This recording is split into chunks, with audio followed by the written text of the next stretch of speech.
Hello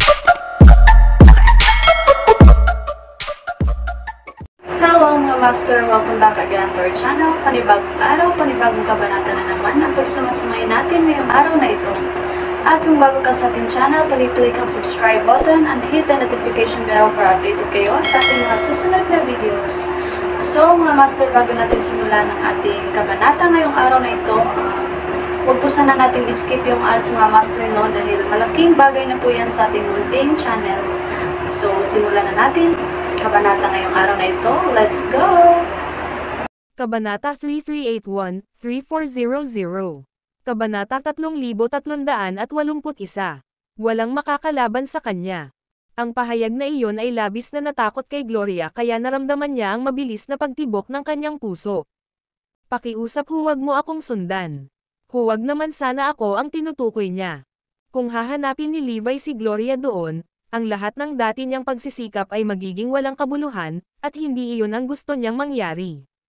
Bukod dito, napakalakas ni Levi, at tiyak na mamamatay siya kung hahanapin siya nito. Sabi nga, may mali, maaaring mukhang naroon si Gloria at alam kung ano ang nangyayari, ngunit ang totoo ay malayo siya. Ang mga nakasubaybay sa sitwasyon ay ang kanyang mga subordinate, at sila ang nagpapadala sa kanya ng impormasyon. Ibig sabihin, ang mga nasasakupan ko ang nadiskubre, hindi ako. Isa pa, maraming tao mula sa Ecclesiastic Order at Yatran ang nandoon, kaya maraming nanonood doon. Maaaring sila rin ang tinutukoy niya, ngunit tiyak na hindi niya ako kinakausap. Hindi ako isa sa mga manonood. Tuwang-tuwa si Gloria sa sandaling iyon. Masaya na siya na plano niya ang lahat kanina at sinusubaybayan ang sitwasyon mula sa malayo sa halip na nasa labas mismo ng base ni Levi. Kung hindi lang iyon ang nangyari, patay na siya. Gaya ng pinaghihinalaan, naglabas si Levi ng isang malakas na aura sa susunod na segundo.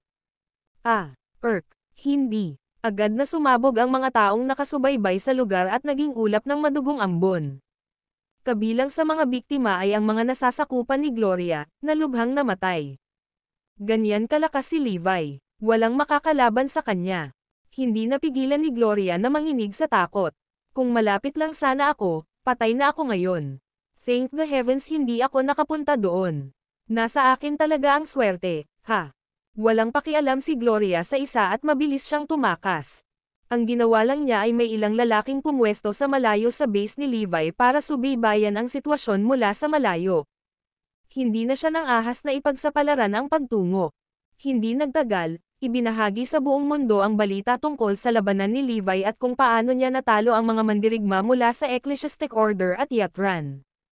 Natahimik ang lahat, ang kanilang pag-unawa sa lakas ni Levi ay muling nabago, at ang kanyang kwento ay nagiging hindi kapanipaniwala sa tuwing naririnig nila ang tungkol sa kanya. Nasa taas siya, walang sino man ang maaaring sumalungat sa kanya. Hindi ko maisip kung ano ang magiging kapantay niya. Ang Ecclesiastic Order ay dumanas ng malaking casualty at gayon din ang Yatran. Ang mga bagay ay mas malala para sa Yatran, gayunpaman, dahil iyon ang unang pagkakataon na lumahok sila sa isang digmaan. Sinong mag-aakalang madudurog sila ng lubusan? Ito ay isang mapang wasak na pagkawala, at lahat ay nagkaroon ng mas mahusay na pag-unawa sa lakas ni Levi pagkatapos noon. Ang kanyang tunay na lakas ay sobrang nakakatakot na ito ay nagbigay inspirasyon sa kawalan ng pag-asa. Walang ibig sabihin ang Ecclesiastic Order, at gayon din ang Yatran. Walang makakalaban sa kanya. Sa isang paraan, iyon din ay isang wake-up call para kay Cites. Para silang top 10 kanina at hindi man lang banta si Levi. Matapos ang lahat ng nangyari, malinaw na kailangan nilang bigyang pansin siya. Ang lalaki ay masyadong malakas at maaaring banta ang kanilang kapangyarihan. Ang Ecclesiastic Order ay natatakot kay Cites, ngunit si Levi ay hindi natakot sa kanila. Higit pa rito, may hawak siyang hindi kapani-paniwalang kapangyarihan, kaya hindi niya kailangang mag-alala tungkol sa mga ito. Iyon ay maaaring magdulot sa kanila ng problema. Ang Cites ay nagpadala ng napakaraming tao sa dalawang pagkakataon upang makitungo kay Levi, ngunit hindi nagbunga ng anumang bunga. Kaya naman, nag-aalala ang Cites na sisihin sila ng kanilang amo. Di asterisk man yung mga tanga. Sinabi ko sa kanila na huwag nilang guluhin si Levi. Nawalan na rin ng pag-asa si Yatran. Alam nila, sa simula pa lang, na ang pakikipaglaban kay Levi ay isang napakamahal na pagkakamali, ngunit kung nakita nila iyon bilang isang magandang pagkakataon. Ang resulta, gayunpaman, ay hindi ang kanilang naisip. Nawala nila ang bawat sundalo, inilantad ang kanilang sarili, at nakuha pa ang masamang panig ni Levi. Ang buong bansa ay nagsimulang manginig sa takot. Oh shoot, maghihiganti na siya sa atin ngayon. May makakapigil ba sa kanya? Ang top 10 lang ang nananatiling buhay sa loob ng base ni Levi. Gayunpaman, ang bawat isa sa kanila ay may iba't ibang antas ng pinsala sa kanila. Ang tanging taong hindi nataman ay si Zord Ian, ngunit mas malala ang kanyang mga sugat dahil hindi kinaya ng kanyang katawan ang kapangyarihan ng Nine Celestial Bow. Ang masama pa, ginamit niya ito ng 2 beses at nagpaputok ng 2 palaso sa pangalawang pagkakataon na ginawa niya ito. Ang kanyang katawan ay nagdusa ng hindi kapani-paniwalang pinsala, at siya ay tila naghihikahos. Tinitigan ng top 10 si Levi. Wala nang nangahas na maliitin o I discriminate pa siya. Ang video na ito ay edited by Urban Storytelling. Kabanata 3382. Dalhin ang iyong basura at umalis. Ang natitira na lang ay takot, ang uri ng matinding takot na nagpapahina sa kanilang mga buto. Hindi pa sila nakatagpo ng sino mang ganoon kalakas noon, at ang labanang iyon ay durog sa kanilang pagmamataas. Baka nasira pa nito ang kaluluwa nila. Lahat ng kanilang ipinagmamalaki ay nasira. Kaya naman, hindi pagmamalabos na ilarawan sila bilang mga zombie na walang kaluluwa na wala ng drive o iniisip. Ang tanging naiwan sa kanilang mga titig ay kawalan ng laman. Ang kanilang pagkawasak ay naiintindihan dahil hindi pa sila natalo noong nakaraan. Ang isang napakalaking pagkawala na tulad nito ay walang alinlangan na masisira sa kanila, at ito ay isang virtual na pagpapahirap para sa kanilang mga puso. Lahat ng 10 elite ay nakatitig kay Levi. Alam nilang naghihintay sa kanila ang kamatayan. Walang paraan na palayain niya kami. Sino ang nagmamalasakit, bagaman? Patay na tayo sa loob, ano pa ang silbi ng panlabas na laman at dugo? Hinintay nilang patayin sila ni Levi. Katulad nga ng sinabi ko.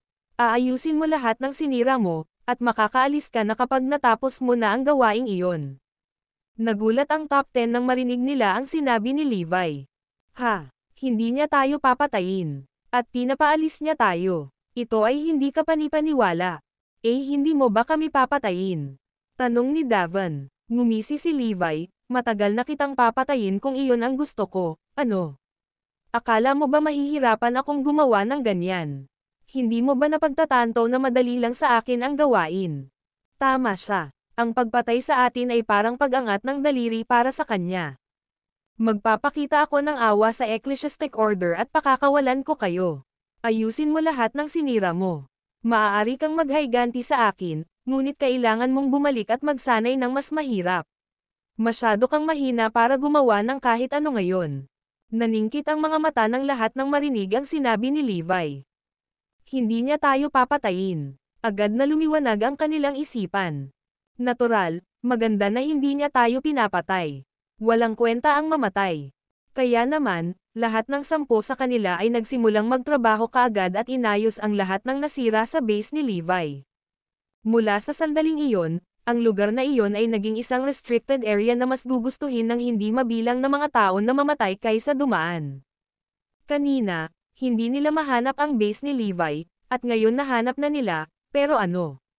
Maaaring ibahagi ni Levi ang lokasyon sa publiko, at gayon paman, walang maglalakas loob na tumuntong dito. Ang top 10 ay nagtrabaho ng halos 12 oras bago nila inayos ang lugar. Dahil nagkaroon na sila ng iba't ibang antas ng pinsala, ang pagtatrabaho ng labis ay nagdala sa kanila sa bingit ng kamatayan. Kung tapos ka na, umalis ka na. Hindi ka nakakakuha ng tapik sa likod o pagkain mula sa akin, ungol ni Levi maya-maya.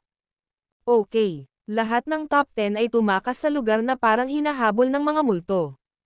Talagang nag-aalala sila na baka patuloyin sila ni Levi at magtrabaho pa. Maghintay. Hindi pa sila nakakalayo ay narinig na naman nila ang boses ni Levi. Ang boses na iyon ang nakakatakot sa top 10. Nagbago ba ang isip ni Levi? Papatayin ba niya tayo? Ilabas mo ang iyong basura, sabi ni Levi kaagad pagkatapos. Ha? Ang basura natin. Natigilan ang lahat. Wala silang iniwan kahit na ang kanilang mga basura. Ang 4 na batong panulok na banal na kasangkapan. Biglang naalala ni Flavius na wala pala silang mga armas. Teka, inilarawan lang ba niya ang 4 na batong panulok na mga banal na kasangkapan bilang basura? Dapat siya lang ang tao sa universo na gumagawa niyan. Talagang naisipan nilang umalis kanina dala ang kanilang mga banal na kagamitan, ngunit natatakot silang gawin iyon.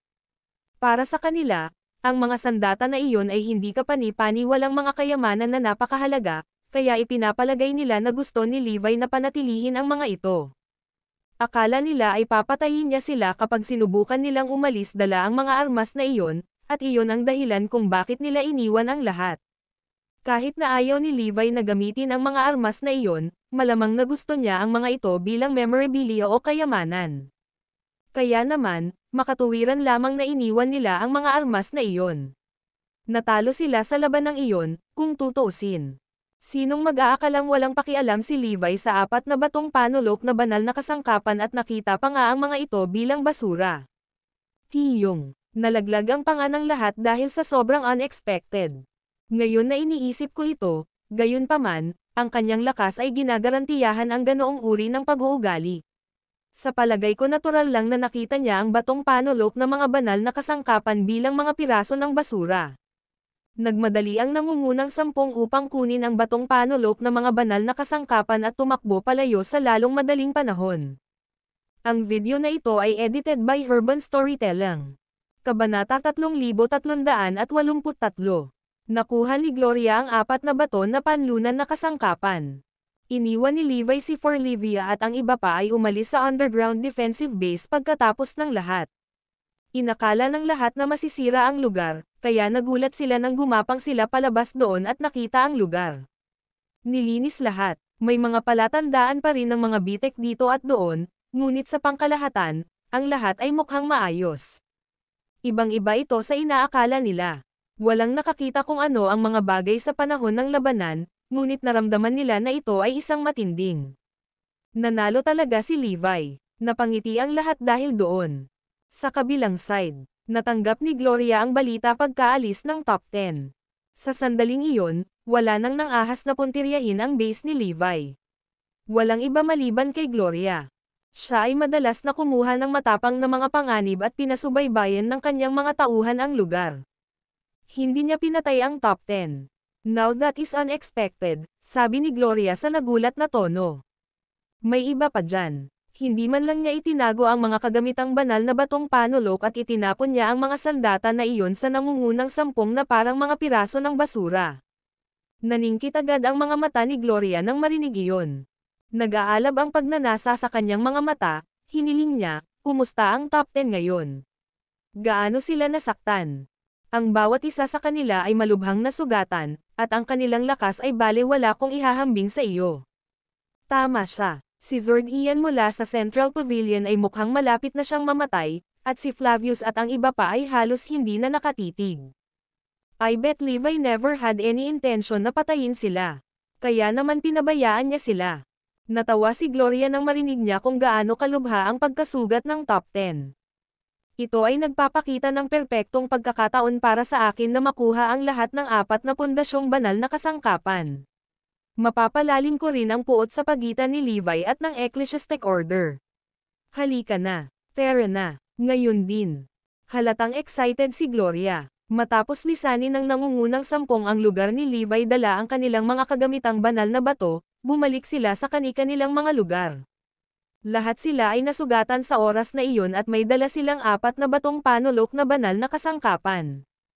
Kaya naman, delikado para sa kanila na manatili sa labas ng masyadong mahaba. Sa kasamaang palad, nangyari ang mismong kinatatakutan nila. Zip, zip, zip. Ang mga punyal ay lumipad sa kung saan, at ang mga nakal-alasong usok ay nagsimulang tumagos sa kanila. Nasugatan ang top 10, ngunit ginawa nila ang kanilang makakaya upang ipagtanggol ang kanilang sarili mula sa punyal. Gayunpaman, iilan sa kanila ang tinamaan. Lalong lumala ang mga bagay nang dumating sa kanila ang mga nakal-alasong usok. Ang bawat isa sa top 10 ay nalasan. Hindi kaagad sila papatayin ng mga usok, ngunit makakaapekto ito sa kanilang espiritual na buto at makakabawas sa kanilang lakas. Iyon ay nang lumitaw ang 12 ng eksperto sa pakikipaglaban at walang awang inatake ang top 10. Hindi nagtagal ay natalo at nawalan ng malay ang top 10. Ano ngayon? Dapat ba natin silang patayin? Tanong ng mga nasasakupan ni Gloria. Hindi, kunin mo silang lahat. Ang pagpatay sa kanila ay mag-iiwan lamang ng mga bakas ng ebidensya. Tsaka hindi pa ako tapos sa kanila, sagot ni Gloria. Kaya lang, dinala lahat ng 10 elite sa secret base ni Gloria. Maaaring nahimatay ang top 10, ngunit nag-alala si Gloria na gumaling sila, kaya gumawa siya ng isang malupit. Gumamit siya ng mga espesyal na karayom at idinikit ang mga ito sa mga ugat ng nangungunang 10, mga kasukasuan, at bawat iba pang mahalagang bahagi sa katawan. Higit pa rito, gumamit siya ng makapal at espesyal na mga kadena upang i-lock ang lahat ng ito at itali ang mga ito. Ginawa niya ito upang hindi sila makabawi, sumipsip ng espiritual na enerhiya, o lumaban. Naiintindihan niya ang kanyang mga takot dahil hindi mabubure ng mga sugat ang kakayahan ng top 10. Kaya naman sa kalaunan ay gagaling sila kung hindi sila paghihigpitan. Kaya naman, tila ang tanging paraan para mapanatili silang nakakulong ay ang gumawa ng isang bagay na napakalupit na sa pangkalahatan ay ganap niyang kontrolado ang kanilang buhay. Pagkatapos, patuloy na hinahaplos ni Gloria ang 4 na batong panulok na mga kagamitang banal at ngumisi. Nakakamangha ito. Akin na silang 4, at kasama ko pa nga si God Crusher. Si Gloria ay nangisda ng God Crusher mula sa kanyang pag-aari at inihambing ito sa 4 na batong panulok na banal na kasangkapan. Hindi maipaliwanag ang excitement at saya na bumalatay sa kanyang mukha. Ang video na ito ay edited by Urban Storytelling. Kabanata 3384. Yan lang ba? Kung may magsasabi na makukuha niya ang batong panulok na mga banal na kasangkapan, walang sino man ang maniniwala sa kanya, kasama ang kanyang sarili. Noong nasa West Pavilion siya, ni minsan ay hindi niya nasalayan ang ethereal spear, lalo pa ang may karapatang pumunta sa pinaghihigpitang lugar kung saan itinago nila ang ethereal spear. Ang banal na kasangkapang iyon ay mataas at makapangyarihan, at siya ay isa lamang langgam. Kahit isang sulyap dito ay isang krimen. Gayunpaman, ngayon ay nasa kanyang mga kamay. Habang nakatitig si Gloria sa ethereal spear, ngumisi siya. At the end of the day, akin ang cornerstone divine tool ng West Pavilion. Mula nang ang Ecclesiastic Order ay nakipag-ugnayan sa labas ng mundo, ang aking pagkakataon ay dumating na. Levi, kailangan ko talagang magpasalamat para dito. Kung hindi dahil sa itsura mo, wala ako ngayon. Nasa akin ang lahat ng gusto ko, ang batong panulok na mga kagamitang banal at ang sinaunang banal na espada. Sigaw ni Gloria habang tumatawa ng malakas.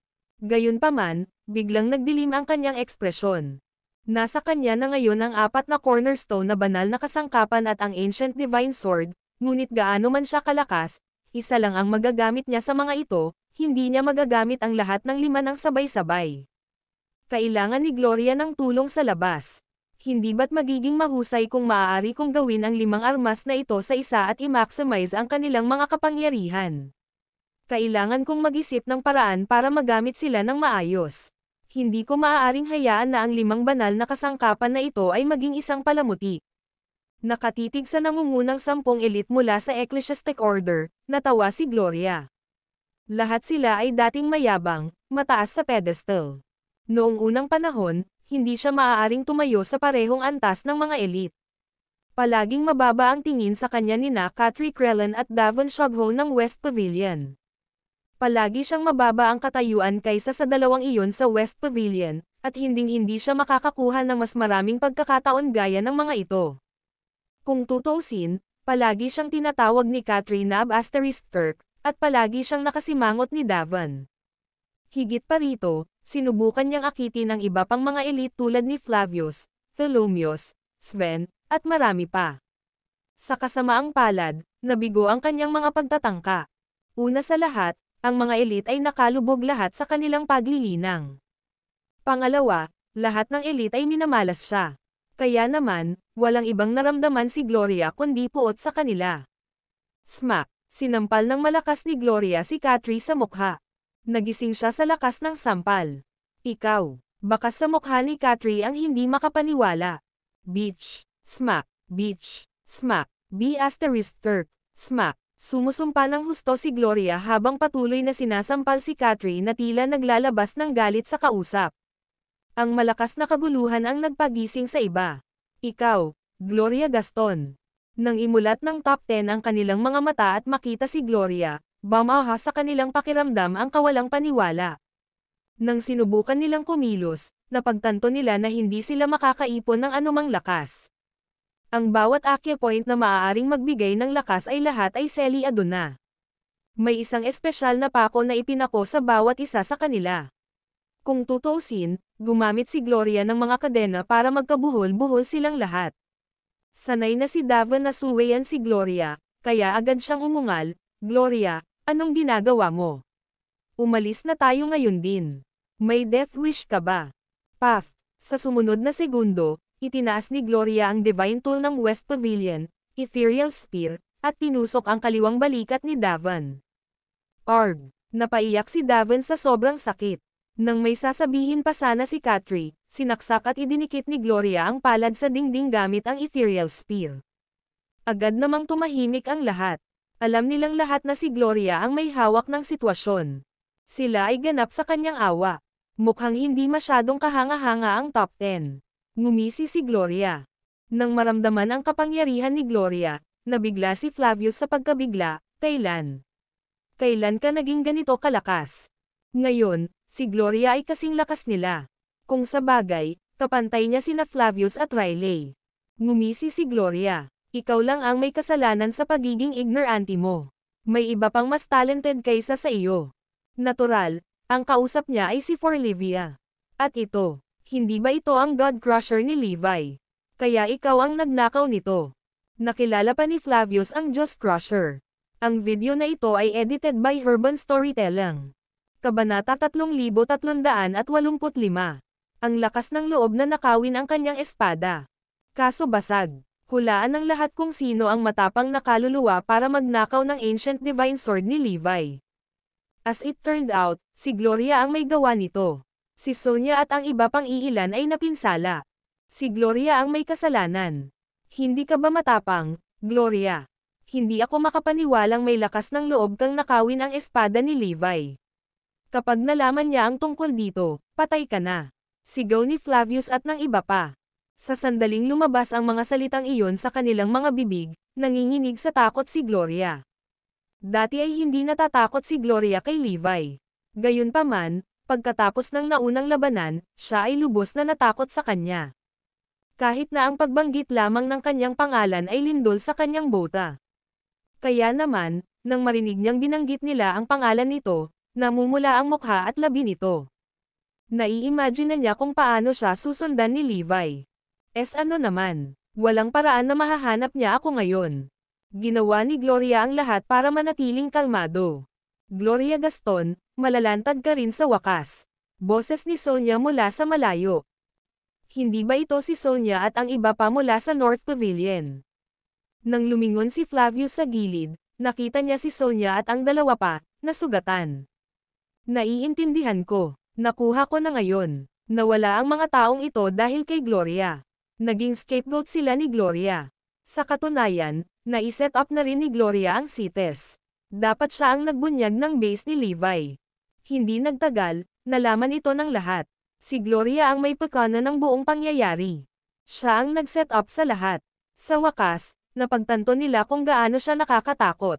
Hindi sila makapaniwala na nagawa niyang lumipad sa pagitan ni Levi at ng CITES nang hindi inaalerto ang sino man sa kanyang plano. Iyon ay isang bagay na hindi nila nakamit. Sina Katri at Davon ng West Pavilion ay parehong may kaparehong gulat sa kanilang mga mukha. Hindi nila akalain na ang babaeng iyon ay may kakayahang magsagawa ng isang engranding plano na ganoon.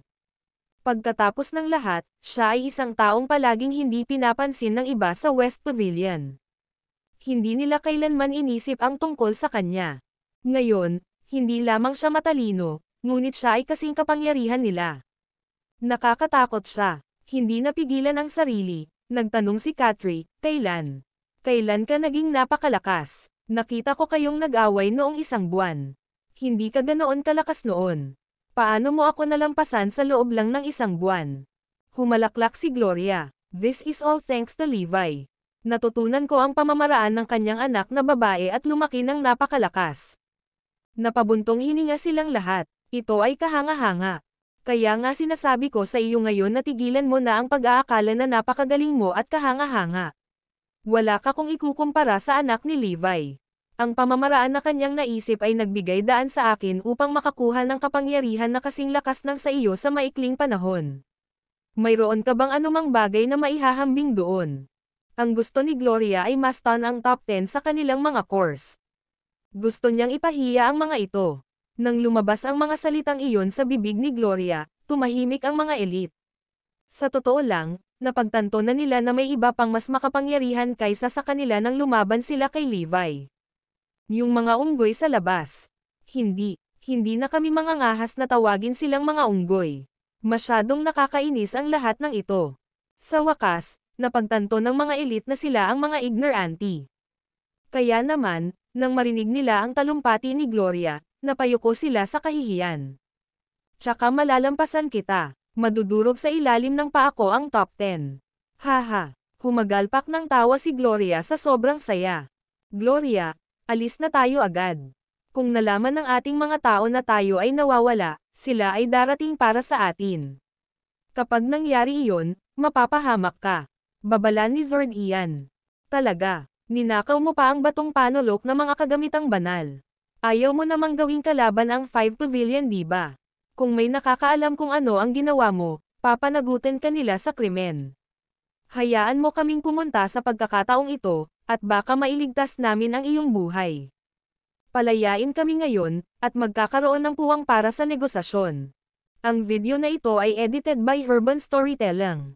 Kabanata 3386. Mga lalaking nababaliw para sa akin. Ang mga elite ay masyadong nasanay sa kanilang mga palalong paraan. Kahit na sa ganitong sitwasyon, sinusubukan pa rin nilang ipakita ang kanilang sarili sa paligid ni Gloria. Ang hindi nila alam ay isang walang awa na individual si Gloria. How dare her prisoners act all arrogant in front of her? Ngumisi si Gloria. Hindi man lang ako natatakot kay Levi, kinuha ko pa ang espada niya. Ano bang iniisip mo na natatakot ako sa'yo? Nang lumabas sa ere ang mga salitang iyon, natahimik ang nangungunang 10 elite. Sa totoo lang, hindi man lang siya natatakot kay Levi, kaya ano pa ba ang posibleng ikatakot niya? Tumawa si Gloria. At saka, alam mo na ngayon ang sikreto ko. Walang paraan na pakakawalan kitang buhay. Agad namang namutla ang mga mukha ng nangungunang 10 elite. Nako, napahamak na tayo. Nasa isang delikadong sitwasyon sila ngayong nahuli na sila ni Gloria. Ikaw, nang makita ng mga elite na sinisimulan niyang tingnan sila mula ulo hanggang paa, nagsimula silang huminga ng malalim. Ito ay isang nakakabaliw na sandali. Hindi niya iniisip na makuha ang aking espiritual na buto, hindi ba? Tumawa si Gloria. Ngayon alam mo na ang mabigat na Levi's di ba? Ang kanyang anak na babae ay parehong makapangyarihan, kaya wala akong magagawa tungkol sa kanya sa ngayon. Hindi ko makukuha ang kanyang espiritual na buto, ngunit sa kabilang banda, marami ka. Habang tumatagal si Gloria na nakatitig sa top 10, mas tumitindi ang kasakiman sa kanyang mga mata. Ang iyong espiritual na mga buto ay ang pinakamahusay sa Ecclesiastic Order. Ngayon, kaya ko nang maglipat ng espiritual na buto ng sinuman. Natatawang sabi ni Gloria. Noon, nagsisimula na ring makaramdam ng takot si Katri. Tigilan mo na ang paghila sa aming mga paa dahil hindi ito nakakatawa. Gloria, makinig ka sa akin. Huwag lumakad sa landas ng walang pagbabalik. Sa gayon, mabilis na tumunog ang iba. Tama siya. Huwag lumakad sa landas ng walang pagbabalik. Higit pa rito, kahit na gusto mong gumawa ng isang espiritual na transplant ng buto, mayroon lamang napakaraming mga Bone Master. Kung gagawin mo talaga, malalaman nila agad. Tama na. Napakaraming Bone Master lang sa paligid. Lahat sila ay nahayag sa publiko pagkatapos ng nakaraang paghahanap ni Levi. Ang ibig nilang sabihin ay hindi makakahanap si Gloria ng isang Bone Master na gagawa ng spiritual bone transplants. Bigla namang humagalpak ng tawa si Gloria. Hindi mo kailangang alalahanin iyon. Mayroon akong sariling Bone Master na espesyal na si Nanay. Ano? Imposible yon. Sigaw ng iba. Pagkatapos ng lahat, ang mga Bone Master ay kailangang magdusa ng galit ng langit. Hindi sila basta-basta sanayin. Kung hindi, magkakaroon ng mas maraming Bone Master sa Ecclesiastic Order. Sa makatuwid, ang iba ay hindi naniwala sa mga salita ni Gloria tungkol sa kung paano siya nagkaroon ng sariling Bone Master. Hindi, ginagawa niya. Sigaw ni Sonia. Mayroong hindi mabilang na mga manliligaw para sa kanya sa Ecclesiastic Order. Marami ang nahuhulog sa kanya dahil sa kanyang alindog. Sa katunayan, karamihan ay hindi magdadalawang isip na mamatay para sa kanya. Nang marinig ang sinabi ni Sonia, tumawa si Gloria. Pinakakilala mo ako. Tama siya. Ang daming lalaki na nahulog sa akin. Isang salita lang mula sa akin, at mas handang-handa silang maging Bone Master ko. Maaari akong magkaroon ng maraming Bone Master hanggat gusto ko sa isang kisap mata. Tama si Gloria. Sa kanyang pagiging tuso at palabiro, ang pagkuha ng mas maraming Bone Master ay isang piraso ng cake para sa kanya. Si Floyd, halimbawa, ay magiging isang Bone Master kaagad kung hihilingin sa kanya ni Gloria. Hindi man lang siya magtatanong tungkol dito. Hanggat siya ang hilingin sa kanya na gawin ito, gagawin niya ito. Marami pa nga ang mas baliw sa kanya kaysa sa kanya. Kung tutuusin, hindi na kinailangan pang magsalita ni Gloria. Hanggat ito ay isang bagay na kapakipakinabang kay Gloria, sila ay mag-aaway sa isa't isa upang gawin ito. Ito ay plain nakakatakot. Sa sandaling iyon napagtanto ng nangungunang sampung kung gaano nakakatakot ang isang tao na manipulahin ang isip ng iba. Ang akala nila noon ay kapangyarihan lang, ngunit ngayon, ang paniniwalang iyon ay gumuho. Masyado kayong walang kwenta. Ang orihinal na plano ko para sa inyong lahat ay gamitin ang lahat ng mayroon kayo para patayin si Levi, ngunit sa lumalabas, kayong lahat ay hindi sapat na makapangyarihan. Still, you have good, useful spiritual bones, komento ni Gloria sabay buntong hininga. Ano? Ikaw ang nagplano ng pagpatay kay Levi.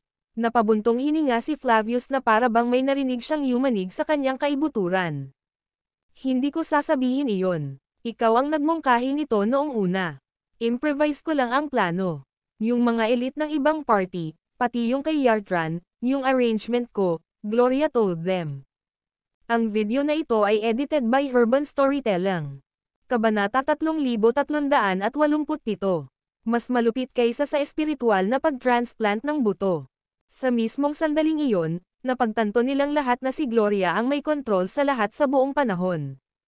Ngunit natakot ako na saktan mo ang aking target, for Livia, kaya sinabi ko kay Levi ang tungkol dito.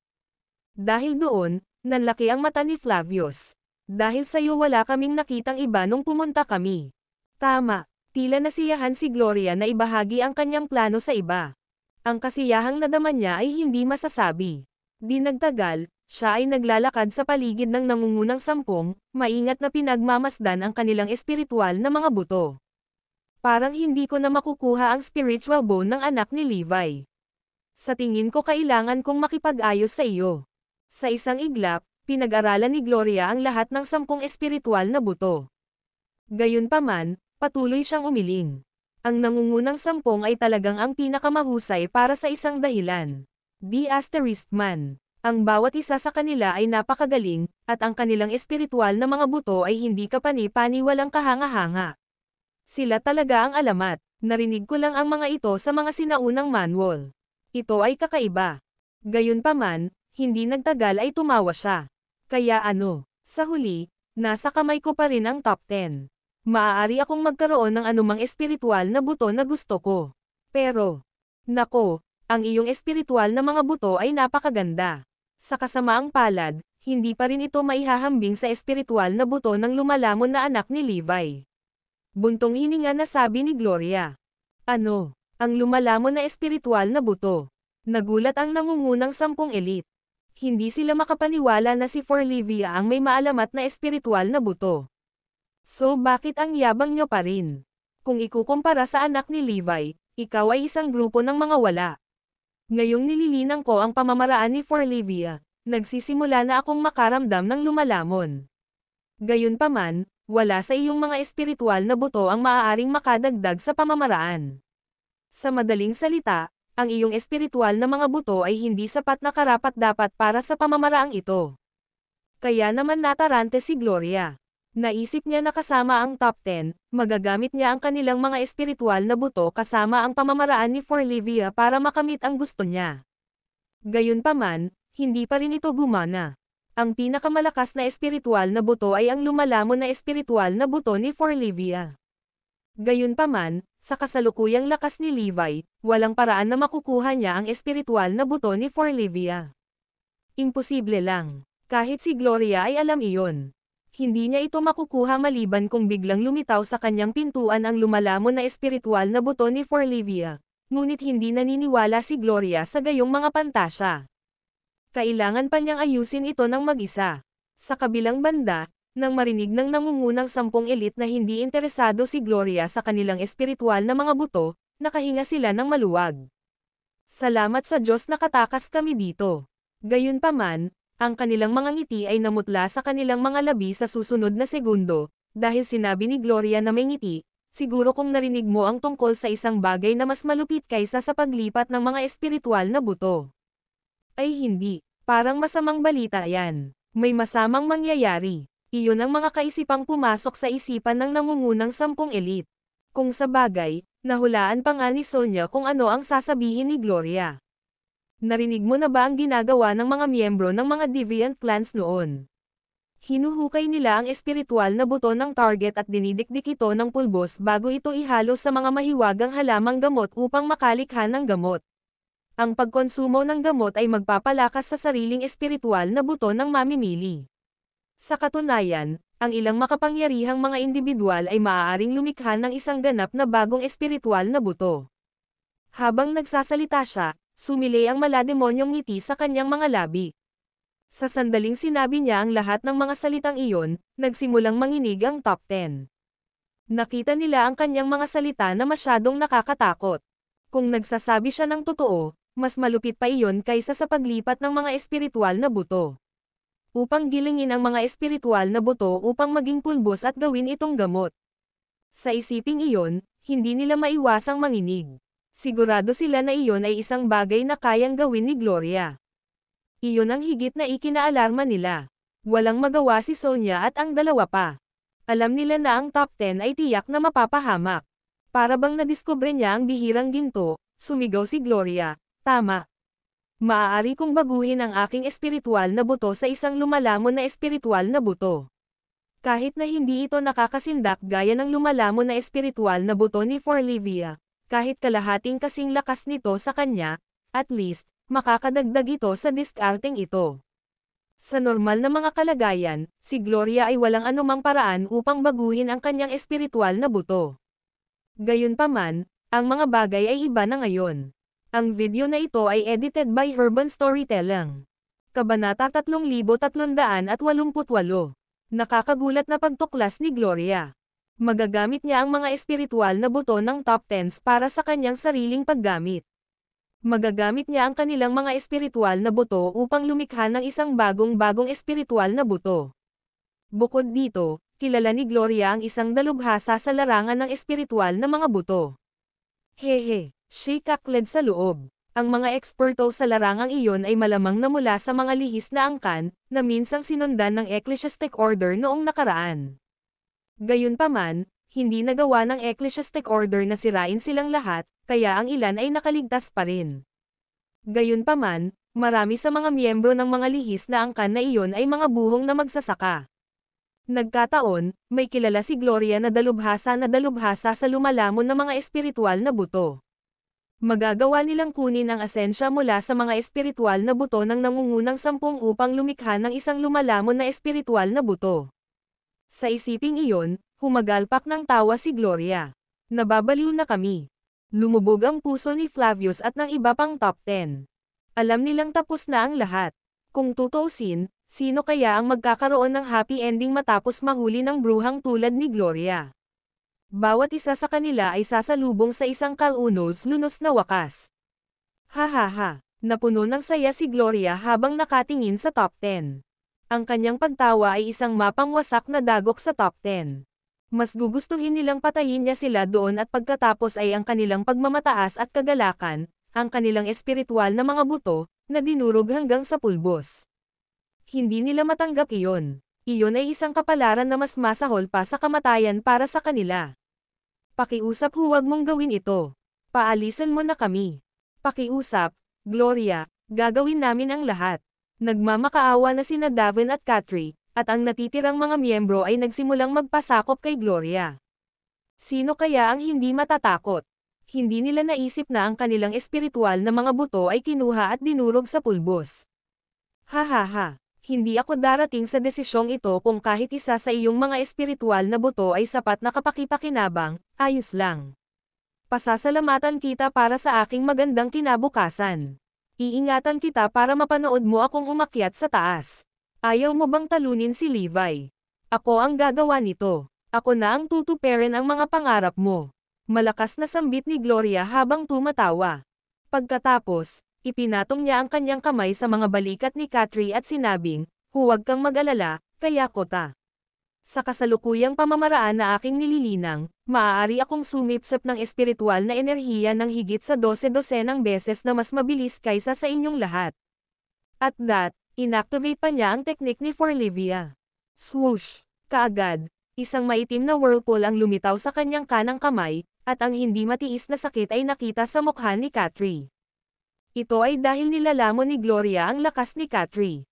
Sa isang kisap mata, nawalan siya ng 10 bahagi ng kanyang lakas. Nagulat si Gloria at ang iba pa. Kaya niyang kainin ang lakas ng iba. Iba ito sa Divine Extraction Technique. Hindi lamang ang isang tao ay kailangang sumipsip ng enerhiya ng iba, ngunit ang isa ay kailangang i-convert din ito sa kanyang enerhiya. Bukod dito, kadalasan, ang tao ay hindi makayanan ang dami ng papasok na enerhiya at magtatapos sa pagsabog.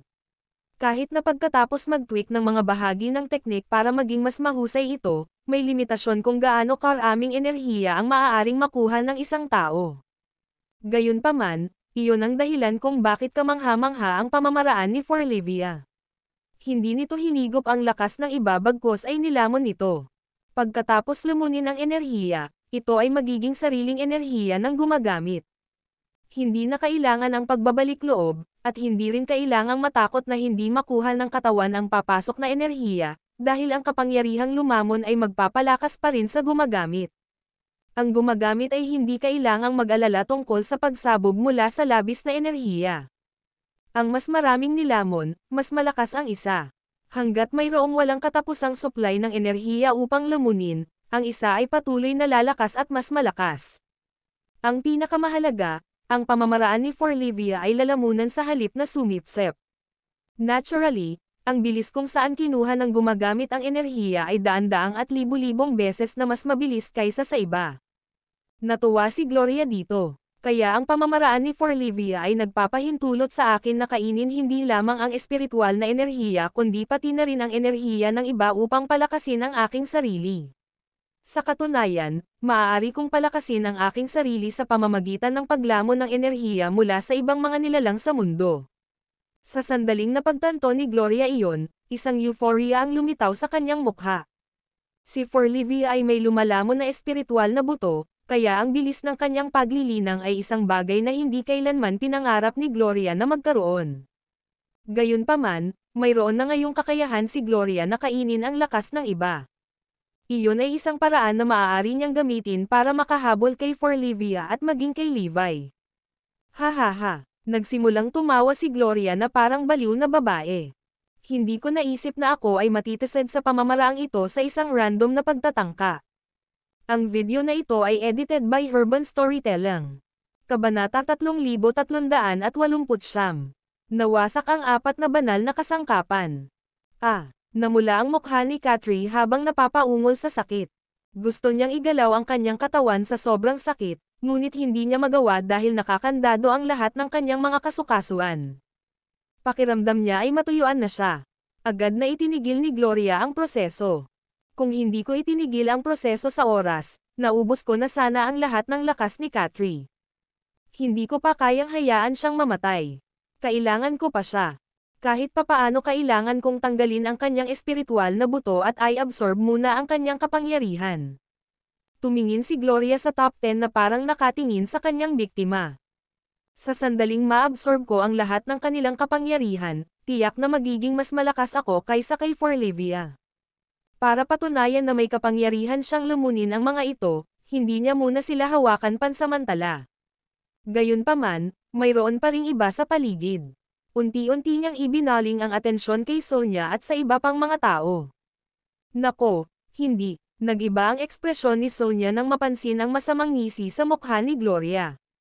Masasabi niya kung ano ang susunod na gagawin ni Gloria. Hindi, nagsimulang manginig ang kanilang mga katawan sa takot. Dahil minarkahan sila ni Gloria bilang kanyang susunod na target, hindi niya sila bibitawan ng ganoon kadali. Sinimulan ni Gloria ang pagpuntirya kay Sonya at sa iba pa at ginawa ang kanyang unang hakbang. Pagkatapos ay sinimulan niyang kainin ang kanilang lakas. Sa isang kisap mata, naubos na ni Gloria ang lahat ng kapangyarihan sa kanilang mga katawan, na naging dahilan ng pagtanda nila ng hindi bababa sa 10 taon. Sa halip na tapusin sila, iniligtas ni Gloria ang kanilang buhay. Gusto niyang masaksihan ng tatlo kung paano niya sasakupan ang mundo sa hinaharap. Hindi pa ngayon ang tamang oras para patayin sila. Nagsimulang tumawa ng histeryoso si Gloria nang maramdaman niya ang kapangyarihan sa kanya. Sa pamamagitan ng paglamon ng enerhiya ni Sonya at ng iba pang 2 tao, ang kanyang kapangyarihan ay lumawak ng maraming tiklop sa isang iglap ng mga daliri. Kung nilamon ko ang lakas ng mas makapangyarihang mga manlalaban, ako ba ang magiging pinakawalang talo na tao sa mundo? Iyon ay gagawing lakad ang aking paglalakbay sa paglilinang sa parke. Bukod sa paglamon ng lakas ng mga elite fighters, nadama ni Gloria na kaya pa rin niyang makuha ang kapangyarihan ng mga ordinaryong tao sa malaking dami. Sa pamamagitan ng paggamit ng lahat ng magagamit na mapagkukunan sa paligid niya, dapat niyang mahabol ang pag-unlad ng Forlivia. Higit pa rito, madali niyang nauubos ang kapangyarihan ng top 10 dahil na-hostage niya sila. Maaaring nahihirapan ang mga tao na kainin ang lakas ng ibang mga mandirigma, ngunit hindi ako. Kaya kung sumipsap ng lakas hanggat gusto ko. Nagpatuloy sa pagtawa si Gloria. Matapos masaksihan kung gaano kalakas si Levi kanina, naisip niyang walang paraan para maabyutin niya ito. Ngunit pagkatapos makuha ang kakayahang lumunin ang enerhiya ng mga tao, nadama ni Gloria na maaari niyang hamanin si Levi. Narinig ko ang 4 na batong panulok na banal na kasangkapan ay naglalaman ng kapangyarihan ng mga nakatatanda at ang kanilang diwa. Maaari ko bang i-absorb din sila? Nakangiting tanong ni Gloria. Pagkatapos ay ibinaling niya ang kanyang atensyon sa 4 na batong panulok na mga kagamitang banal. Buzz, buzz, buzz, clang, clang, clang. Bigla na lang, nagsimulang mag-buzz at vibrate ang mga batong panulok na kasangkapan. Ang kapangyarihang nakaimbak sa loob ng mga kasangkapan ay naabsorb ni Gloria sa isang iglap. Para sa kanya, sapat na ang Diyos Crusher bilang isang banal na kasangkapan. Sa madaling salita, ang natitirang 4 na batong panulok na banal na kasangkapan ay walang layunin dahil hindi niya may pagsama ang lahat ng 5 banal na kasangkapan sa isa. Maaari ko ring lumunin ang lakas ng mga banal na kasangkapan upang palakasin ang aking kapangyarihan. Matapos makuha ang kapangyarihan ng 4 na banal na kasangkapan, nadama ni Gloria na ginawa niya ang tama. Posibleng ang lumunin ang enerhiya ng mga kagamitang banal na batong panulok. Pagkatapos ng lahat, ang pamamaraan ni Forlivia ay tungkol sa paglamon ng enerhiya mula sa mga elemento na matatagpuan sa langit at sa lupa. Sa madaling salita, walang bagay na hindi niya kayang lumunin.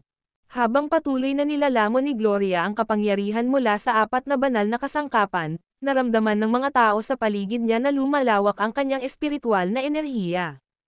Ang kapangyarihang naipon niya sa ngayon ay higit pa sa kapangyarihan ni Riley at Flavius, ang 2 pinakamakapangyarihang elite mula sa top 10. Gayunpaman, hindi nagpakita si Gloria ng tanda ng paghinto. Basag, basag, basag. Ang malakas na enerhiya ay nakagambala sa magnetic field sa pagitan ng langit at lupa. Hindi lamang mga kidlat at kulog ang lumitaw sa kalangitan, ngunit ilang kakaibang phenomena din ang nangyayari sa panahong iyon. Ang video na ito ay edited by Urban Storytelling. Kabanata 3390. Hindi na magagamit si Floyd. Takot na takot ang top 10. Ito ay talagang nakakatakot. Maya-maya, huminto si Gloria dahil masyadong makapangyarihan ang 4 na divine tool. Kung nagpatuloy siya sa pagsipsip ng lahat ng enerhiya nito, ito ay mag-trigger ng malaking pagbabago. Iyon ay hindi perpekto dahil ito ay nangangahulugan na ang iba ay madaling matuklasan din ito. Dalawa lang ang pagpipilian niya. Ito ay alinman sa dahan-daang lumunin ang enerhiya nito ng tuyo o gawin ito sa isang lihim na silid, upang walang mga pagbabagong makikita sa labas. Sa sandaling siya ay tumigil, ang apat na banal na kagamitan ay tila bahagyang lumabo. Sa pamamagitan lamang ng kaunting kakanyahan nito na nahanggo, ito ay higit pa sa sapat na upang gawing pinakamataas na elite si Gloria. Sa katunayan, ang kanyang kakayahan ay nalampasan ang mga nasa top 10. Bilang resulta, siya ay lubos na nagtitiwala na labanan ang tatlong sage ng North Pavilion, hindi isa, kundi silang tatlo. Malakas ang pakiramdam niya na kailangan lang niyang lumunin ang higit pa sa cultivation power para mag-level up. Pagkatapos, magagawa niyang talunin ang 3 Sages of North Pavilion pati na rin ang mga Elder mula sa West Pavilion. Haha, ito ang tamang paraan upang gamitin ang mga pamamaraan na ibinahagi sa aklat ng teknik. Bulalas ni Gloria nang matanggap ang labis na ninanais na kapangyarihan. Maaga o huli, siya ay magiging isang hindi magagapi na tao, na iniiwan ang nangungunang 10, si Sonya, at ilang iba pa sa pagkawasak. Nasaksihan nilang lahat ang pagbabago ni Gloria at alam nilang magiging mas madali para sa kanya ang paglalakbay tungo sa pagiging mas mahusay. Magandang langit. Ito ay sobrang nakakatakot. Walang sino man ang makakaisip kung gaano siya kagaling kapag nakuha niya ang kapangyarihan ng top 10 elite at nilamon ang mga nasa 4 na divine tool. Sa anumang paraan, maaaring wala pa rin si Levi sa kanyang liga, sa kabila ng pagkakaiba sa pagitan nilang dalawa na lubhang marginal. Si Gloria ay tumingin ng masama sa top 10 at ngumisi. Sisimulan ko sa iyong espiritual na mga buto. Hayaan akong sumangguni sa master at tingnan kung posible na bumuo ng isang lumalamon na espiritual na buto. Nawalan ng pag-asa ang top 10. Nadama nila na walang magawa dahil tretuhin sila bilang mga paa ng pusa, ngunit wala silang magagawa. Pagkaalis ni Gloria, nagtanong si Luna, "Can we save ourselves now?" Sa hitsura ng mga bagay, duda ako na maaari kaming humiling ng anumang tulong. Ang karamihan ng tao ay nagsimulang magkaroon ng mga ideya para mailigtas ang kanilang mga sarili. Tumawa si Sonya. Huwag mong sayangin ang iyong hininga. I bet Gloria has orchestrated everything perfectly. Ano man ang naiisip mo ngayon, naisip din niya ang parehong solusyon. Iligtas ang iyong sarili. Kalimutan mo na. Hindi napigilan ng karamihan na makaramdam ng inis at panghihina ng loob sa kanyang mga sinabi. Totoo ang sinabi niya. Ginawa ni Gloria ang lahat para makamit ito. Bakit siya mag-iiwan ng anumang silid para mailigtas natin ang ating mga sarili? Talagang walang paraan na ang lock na ito ay mag-unlock mismo. Paano tayo makakalabas dito ng buhay? Hindi man lang kami makapagpadala ng kahit anong distress messages. Ang matiigang paghihintay ba para sa isang tao sa labas upang matuklasan tayo ang pinakamahusay na taya? Wala na bang ibang paraan para makatakas? Natarante si Rayvon. Sa wakas ay naunawaan na ni Riley ang alanganin na kanilang kinaroroonan. Imposible. Matagal nang pinlano ni Gloria ang lahat para sa kanyang kalamangan. Natatakot ako na baka sisihin niya si Levi dahil lahat kami dito ay may isang bagay na pareho na wala kami noong si Levi ang namumuno. Dahil namatay ang iba, lohikal na magkapareho kami ng kapalaran. Walang sino man ang maghay-hinala ng anuman. Teka, may exception. Exception si Levi. Sigaw ni Riley. Tumanggaw si Flavius bilang pagsang-ayon. Tama na. Kung makita ni Levi na nawawala tayo sa aksyon kasama ang 4 na banal na kasangkapan, maaari niyang imbestigahan ito. Tumanggaw si Sonya. Oo, nawala din ang sinaunang banal na espada ni Levi. Sigurado akong titingnan niya ito. Ngayon, siya na ang ating huling strand of hope. Wala silang magawa kung hindi ang maghintay sa pagpapakita ni Levi. Siya nga ang kanilang nag-iisang tanglaw ng pag-asa. Kahit na maliit ang mga pagkakataon, mayroon pa ring pag-asa. Kung hindi, ang lahat ay magiging walang kabuluhan para sa kanila. Samantala, ang buong isip ni Gloria ay napuno ng mga pag-iisip tungkol sa paglikha ng isang bagong-bagong espiritual na buto. Agad siyang umalis upang maghanap ng mga eksperto sa lugar na ito. Ilang hakbang sa kanyang paglalakbay, isang subordinate ang nagulat, "Guro, hinahanap ka ni Floyd." "Floyd?" Napakunot ang noo niya sa pagbanggit ng pangalang iyon. Halos nakukuha ko lahat ng gusto ko. Natukoy ko na ang aking mga target, at ang mga direksyon at paraan upang makamit ang mga ito ay napakalinaw. Hindi ko na nakikita ang halaga ng pag-iingat kay Floyd, di ba? Ang video na ito ay edited by Urban Storytelling. Kabanata 3371. Isang sangla na maaaring makapatay kay Levi. Ang kalamangan para kay Gloria sa pagpapanatili kay Floyd sa paligid ay ang pag-access sa espiritual na buto ni Forlivia at mga balita tungkol kay Levi. Gayunpaman, tila hindi na niya kailangan ang espiritual na buto ni Forlivia. Bukod dito, si Levi ay napakalakas para sa kanya upang makakuha ng higit na kamay. Dahil nakahanap siya ng kapalit at malamang na matutuklasan niya ang lakas ng paglamon ng pamamaraan, hindi na niya kailangan si Forlivia. Maaari siyang lumaki upang maging mas malakas sa kanyang sarili. Tungkol naman sa balita tungkol kay Levi, naisipan niyang gumamit ng ibang paraan para makuha ang mga ito. Sa kasong ito, napagtanto niya na si Floyd ay naging isang walang kwentang pawn na madali niyang itapon na parang hindi gustong basura. Hayaan mo na lang siya. Hindi ko siya makikilala, pagtanggi ni Gloria. Nag-aalala lamang siya tungkol sa lumalamon na espiritual na buto. Noted, MS. Gaston. Ilang sandali pa, pinigilan siya ni Gloria, "Han-on. Makikita ko siya." Pakiramdam niya ay masyado pang maaga para sumuko kay Floyd. Sino ang nakakaalam na maaaring kailanganin ko ang kanyang serbisyo sa mga darating na araw? Total, alagad siya ni Levi.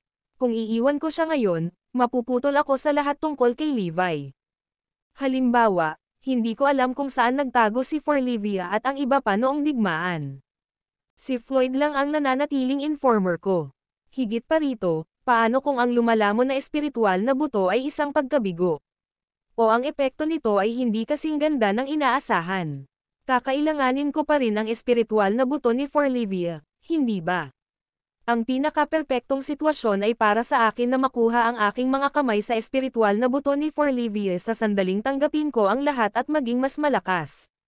Gaano man kaperpekto ang aking espesyal na nilikhang lumalamon na espiritual na buto, hinding-hindi ito matutumbasan ng katutubo ni Forlivia.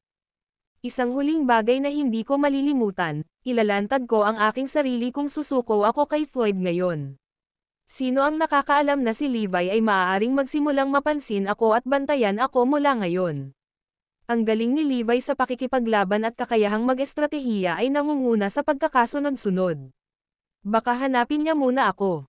Hindi ako magiging kapareha niya kahit na naabsorb ko ang lahat ng lakas ng top 10 at 4 na cornerstone divine tools. Walang kinatatakutan si Gloria mula sa Ecclesiastic Order, kundi si Levi. Alam niyang mapapahamak siya kapag pinuntirya siya ni Levi. Sa makatuwid, hindi ito ang pinakamagandang panahon para iwan niya si Floyd. Sa katunayan, dapat niyang panatilihin ang isang magandang relasyon sa huli upang maiwasan ang kanyang pagkakakilanlan na malantad bago siya magkaroon ng kung ano ang kinakailangan upang makipagduel kay Levi. Ang pawn ay itinuring na kapakipakinabang. Nako, napabayan ko ang pinakamahalagang isyu at napabayan ko si Floyd. Kahit na siya ay katamtaman, siya ang pinakamalapit kay Levi. Siya ang kanyang pinagkakatiwalaang katulong. Dahil sa sinabi niyan, maaari talaga niyang gawin ang imposible tulad ng pagpatay kay Levi o saktan siya ng husto kahit papaano. Kakalabanin din niya si Forlivia. Paanong hindi ko maiisip ang mga ito ng mas maaga? Jeez, muntik na akong makaligtaan ng gininto ang pagkakataon. Matapos suriin ang sitwasyon, napagtanto ni Gloria na siya ay masyadong nagmamadali sa paggawa ng desisyon. Hindi ako maaaring sumuko sa pawn na ito, isinasaalang-alang ang engranding pamamaraan ng mga bagay. Hindi nagtagal, nakilala ni Gloria si Floyd. Sinuri niya ito at nag-aalalang nagtanong, "Ayos ka lang ba? Paano ang iyong Panginoon at ang iba pa?" Narinig ko ang tungkol sa kamakailang labanan kung saan dumalo ang lahat ng mga elite. Sobrang nakakatrauma. Isang mainit at malabong pakiramdam ang bumalot sa kanya nang marinig ang kanyang mga salita. Siya ang higit na nagmamalasakit sa aking kaligtasan, at ipinaabot pa niya ito sa aking Panginoon. Nasaan ka? Ilang araw kitang hindi nahanap. Alam mo ba kung gaano ako nag-alala? Nawala ka ng ganoon katagal.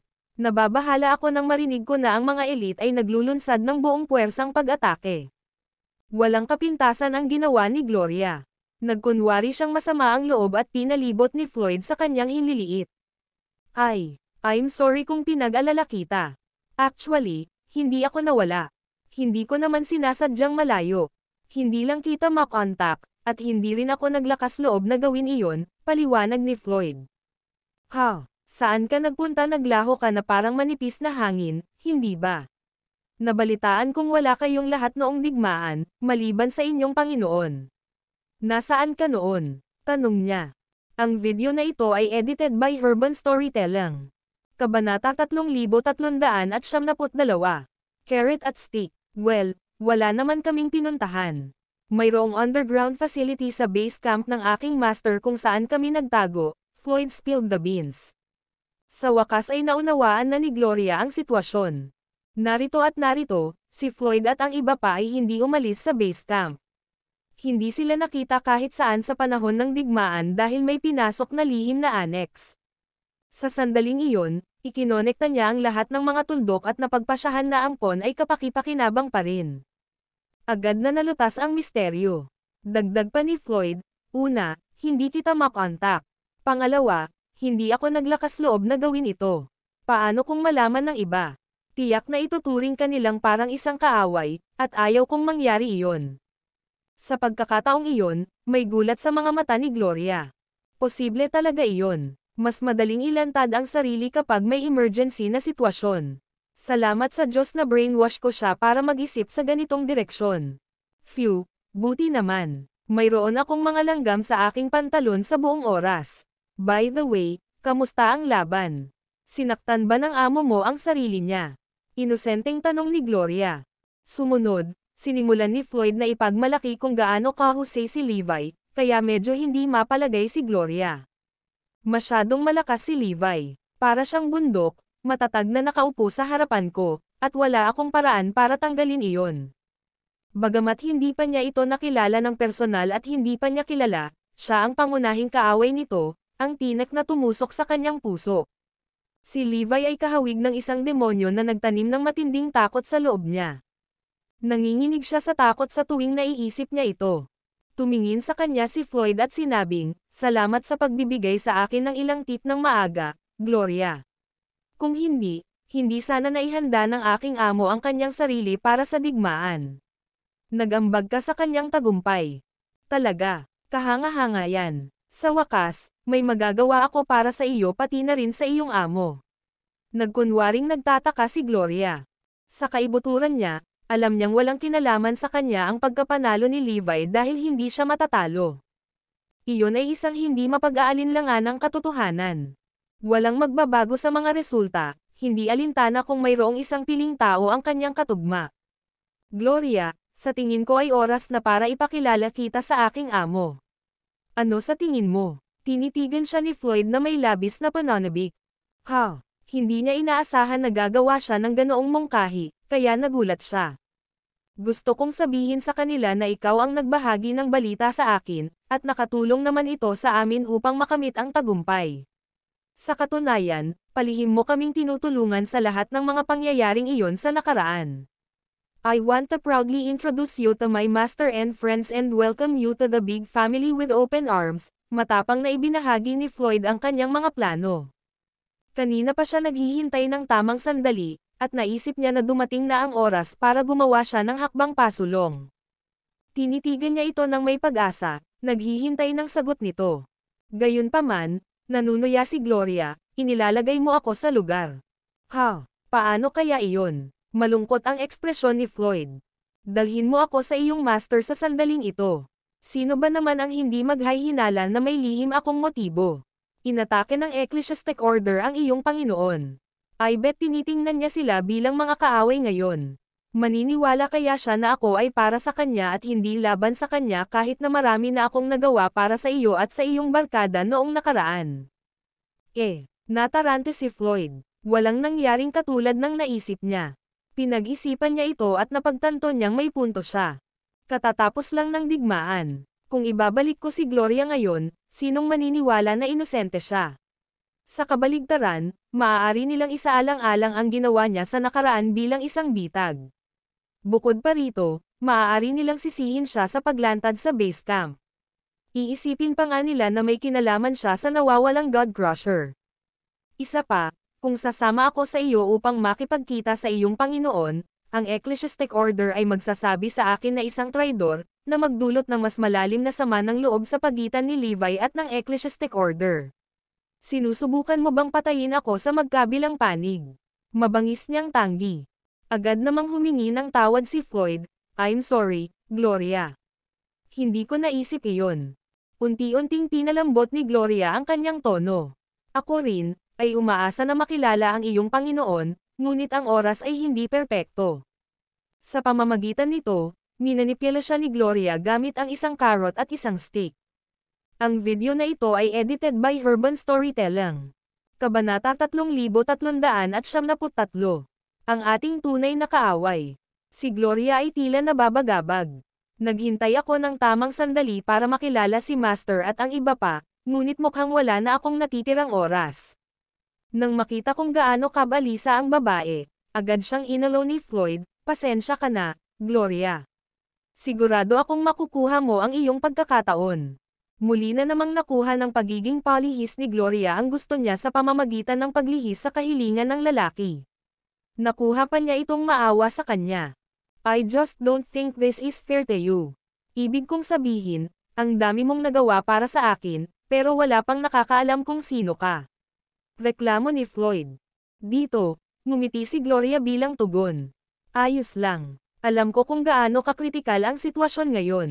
Hanggat nakikita pa natin ang isa't isa, walang ibang mahalaga. Tama ka, masayang pagsang-ayon ni Floyd. Bakit hindi ka muna bumalik?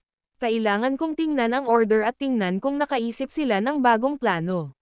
Sabik na asikasuhin ang ibang mga bagay, sinubukan ni Gloria na alisin si Floyd sa lalong madaling panahon. Gayunpaman, hindi alam iyon ni Floyd. Okay, mag-ingat ka dyan, Gloria. Hindi namin gustong ma-expose ka ulit. Huwag kang mag-alala, magiging maayos din ako. Napuno ng kaligayahan si Floyd habang pinagmamasdan si Gloria na umalis. Hindi lamang ako may isang hindi kapani-pani walang makapangyarihang Panginoon, ngunit mayroon din akong isang babae na nagmamahal sa akin gaya ng pagmamahal ko sa kanya. Dapat ako na ang pinakamaswerteng lalaki sa buhay. Di nagtagal, lumabas ang balita na ang Ecclesiastic Order, Yartran, at maging ang Cites ay nagtulungan sa pagtatangkang patayin si Levi at na silang lahat ay ganap na nalipol. Bukod sa pagpatay sa nangungunang 10, kinuha ni Levi ang lahat ng batong panulok na mga kasangkapan para sa kanyang sarili. Nawasak ang 4 na pavilion ng Ecclesiastic Order nang hindi makabalik ang top 10 dahil kumbinsido silang patay na ang mga elite. Sila dapat ang ating kinabukasan. Ang solusyon sa ating mga problema. Ngayong natalo na sila, walang paraan na maawa si Levi sa kanila. Imposibleng hayaan ng lalaki na mabuhay ang kinabukasan ng order namin. Naghintay kami ng maraming siglo bago kami sa wakas ay nakatagpo ng mga mandirigma na kasing kakaiba ng top 10. Kung sila ay iba pang mga mandirigma, maaari na lamang kaming gumugol ng 10 o 20 taon sa pag-aalaga ng mga recruit upang pumalit sa kanila. Ngunit pinag-uusapan natin ang tungkol sa mga siglo na halaga ng pagsisikap dito. Ang balita ay lubhang nakababalisa na kahit na ang mga elder ng mga paksayon ay tumigil sa kanilang nag-iisang pagsasanay upang magdalamhati sa pagkawala. Para sa kanila, ang top 10 ay mas mahalaga pa kaysa sa sarili nilang buhay. Nabigla, ang lahat ng miyembro ng 4 na pavilion ay agad na bumalik sa base, hindi alintana kung sila ay nag-iisa sa pagsasanay o sa kalahati ng buong mundo. Bukod sa pagkatalo sa nangungunang 10, nawala rin sa kanila ni Levi ang lahat ng kanilang batong panulok na kasangkapan. Gayunpaman, walang nangahas na hilingin kay Levi na ibalik ang mga banal na kasangkapan, kahit na ang mga sandata ay may malaking kahalagahan sa kanila. Ang ginawa ni Levi ay hindi lamang nagtanggal sa 4 na pavilion ng kanilang kinabukasan kundi nabasag din ang kanilang pundasyon, na nagtulak sa kanila sa gilid. Lubos na nabigla sa nakakagulat na mga pangyayari, ang mga miyembro ng 4 na pavilion ay nasa bingit ng kabaliwan. Sampal, sampal, sampal. Binigyan ng mga elder ng isang malakas na sampal sa mukha ang matataas na opisyal ng 4 na pavilion. Bakit mo sila hahayaang pumunta sa pwesto mo? Dapat nandoon ka na. Ang mga elder ay labis na nagalit sa mga opisyal, na nagpasya na ang pagpapadala ng nangungunang 10 upang patayin si Levi ay magiging magandang pagsasanay para sa mga elite, na wala silang ibang nais kundi ang patayin ang mga opisyal noon at doon. Patawarin mo kami, elders. Kami. Hindi namin akalain na magiging ganito kalakas si Levi. Hindi namin sila kailanman ipinadala sa kanilang kamatayan ng ganoon kung alam namin. Handa kaming ialay ang aming buhay para tabyusan ang aming mga kasalanan. Ngunit una, hinihiling namin na bigyan mo kami ng pagkakataong ibigay ang aking paghihiganti kay Levi. Kung hindi, hindi tayo mamamatay ng payapa. Tama na. Kahit anong sabihin mo, si Levi ang responsable sa pagkamatay ng top 10. Siya ang tunay na kalaban. Wala kaming pakialam kung gaano siya kalakas, wala tayong hihinto para makaganti. Ang mataas na opisyal ay nagsumamo ng mas mahabang panahon dahil alam nila kung ano talaga ang dapat nilang gawin, patayin si Levi. Ang video na ito ay edited by Urban Storytelling. Kabanata 3374. Ang Banal na Guild. Ang mga elder, masyadong, ay galit na galit kay Levi dahil sa ginawa ng lalaki. Oo naman, hindi namin hahayaang makawala si Levi pagkatapos ng kanyang ginawa. Ito. Sumusumpa tayo sa ating buhay. Akala niya siya na lahat, di ba? Makikita natin kung ano ang magiging kalagayan niya kapag ang bawat isa sa atin sa Ecclesiastic Order ay sabay-sabay na lumaban sa kanya. Ngayong nagtipon na ang mga elder ng bawat pangkat, duda ako na magkakaroon siya ng pagkakataon. Pagkatapos magdusa ng isang malaking pagkawala, ang utos sa wakas ay nagpasya na ito ay kinakailangan upang magsama-sama upang harapin ang isang banta na nakamamatay bilang Levi. Tama na. Kung hindi tayo gagawa ng isang bagay sa lalong madaling panahon, ang buong order ay nasa ilalim ng hinlalaki ni Levi. Ang antas ng pagbabante niya ay maihahambing sa sites noon. Hindi siya mahihirapang ibagsak tayo kung mananatili tayong hati-hati gaya natin ngayon. Sa katunayan, ito ay magiging isang lakad sa parke para sa kanya. Kahit na hindi natin siya ipaghiganti, sisirain niya pa rin tayo, sooner or later. Kaya dapat tayong magkaisa at bumalik sa ating dating kaluwalhatian bilang isang kaayusan. Ang grupo ay walang tigil na nagsasalita tungkol sa kung paano nila binalak na haharapin si Levi, at ang mga elder ay tumanggo bilang pagsang-ayon pagkatapos matiag ang makinig. Iyan ay isang magandang punto. Kailangan nating magkaisa muli para labanan si Levi, sabi ng isa sa mga elder. Maghihiganti tayo at sisiguraduhin na maaalagaan si Levi para sa kabutihan. Bulalas ng isa. Hindi nagtagal bago nagsimula ng talakayan ang mga elder at ang matataas na opisyal. Sa tingin ko oras na para makipag-usap tayo sa Holy Guild at pag-isahin nila ang buong order. Ngayong nahaharap tayo sa isang krisis na hindi kailanman bago, kailangan natin silang sumulong. Ang ilan sa mga elder ay nag-alok ng kanilang mga mungkahi. Ang Holy Guild, na itinatag ng pinuno ng Ecclesiastic Order, ang utak sa likod ng order dahil sila ang tunay na may hawak ng kapangyarihang magbigay ng mga utos at kontrolin ang buong organisasyon. Sa madaling salita, ang guild ay ang trump card ng order. Ang tanging dahilan kung bakit nagsimulang mag-away ang Ecclesiastic Order sa kanilang mga sarili ay dahil ang Holy Guild ay napunta sa pag-iisa. Bukod sa mga elder, walang ibang nakakaalam kung saan mahahanap ang Holy Guild. Sumasang-ayon ako. Ito ay isang kritikal na sandali para sa amin, kaya hindi na namin maaaring patahimikin ang Holy Guild. Sa ilalim ng kanilang utos, ang aming order ay magiging isa muli. Walang sino mang umasa na ang Holy Guild ay muling ilalabas. Sa loob ng mahabang panahon, walang miyembro ang naisip na pag-isahin ang utos. Bagamat hindi ka panipaniwala, sa wakas ay natanto ng mga miyembro na oras na upang magkaisa muli sa ilalim ng parehong bandila upang harapin ang isang karaniwang banta. Si Levi ang tanging kalaban na maaaring pilitin silang gawin iyon. Maging ang pag-atake ng mga sites ay hindi nagkaroon ng parehong epekto sa kanila. Hindi kailanman nagkaroon ng labis na pagkamuhi ang Ecclesiastic Order para sa isang kaaway, dahil nagawa ni Levi na itulak ang lahat ng kanilang mga pinjutan at higit pa.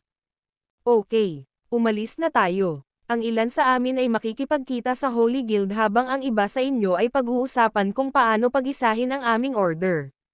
Sa puntong iyon, naging desperado na ang utos kaya handa silang ibigay ang lahat para labanan si Levi. Kapag bumalik sila sa dati nilang kaluwalhatian bilang isang nagkakaisang organisasyon, haharapin ni Levi ang isang malaking banta.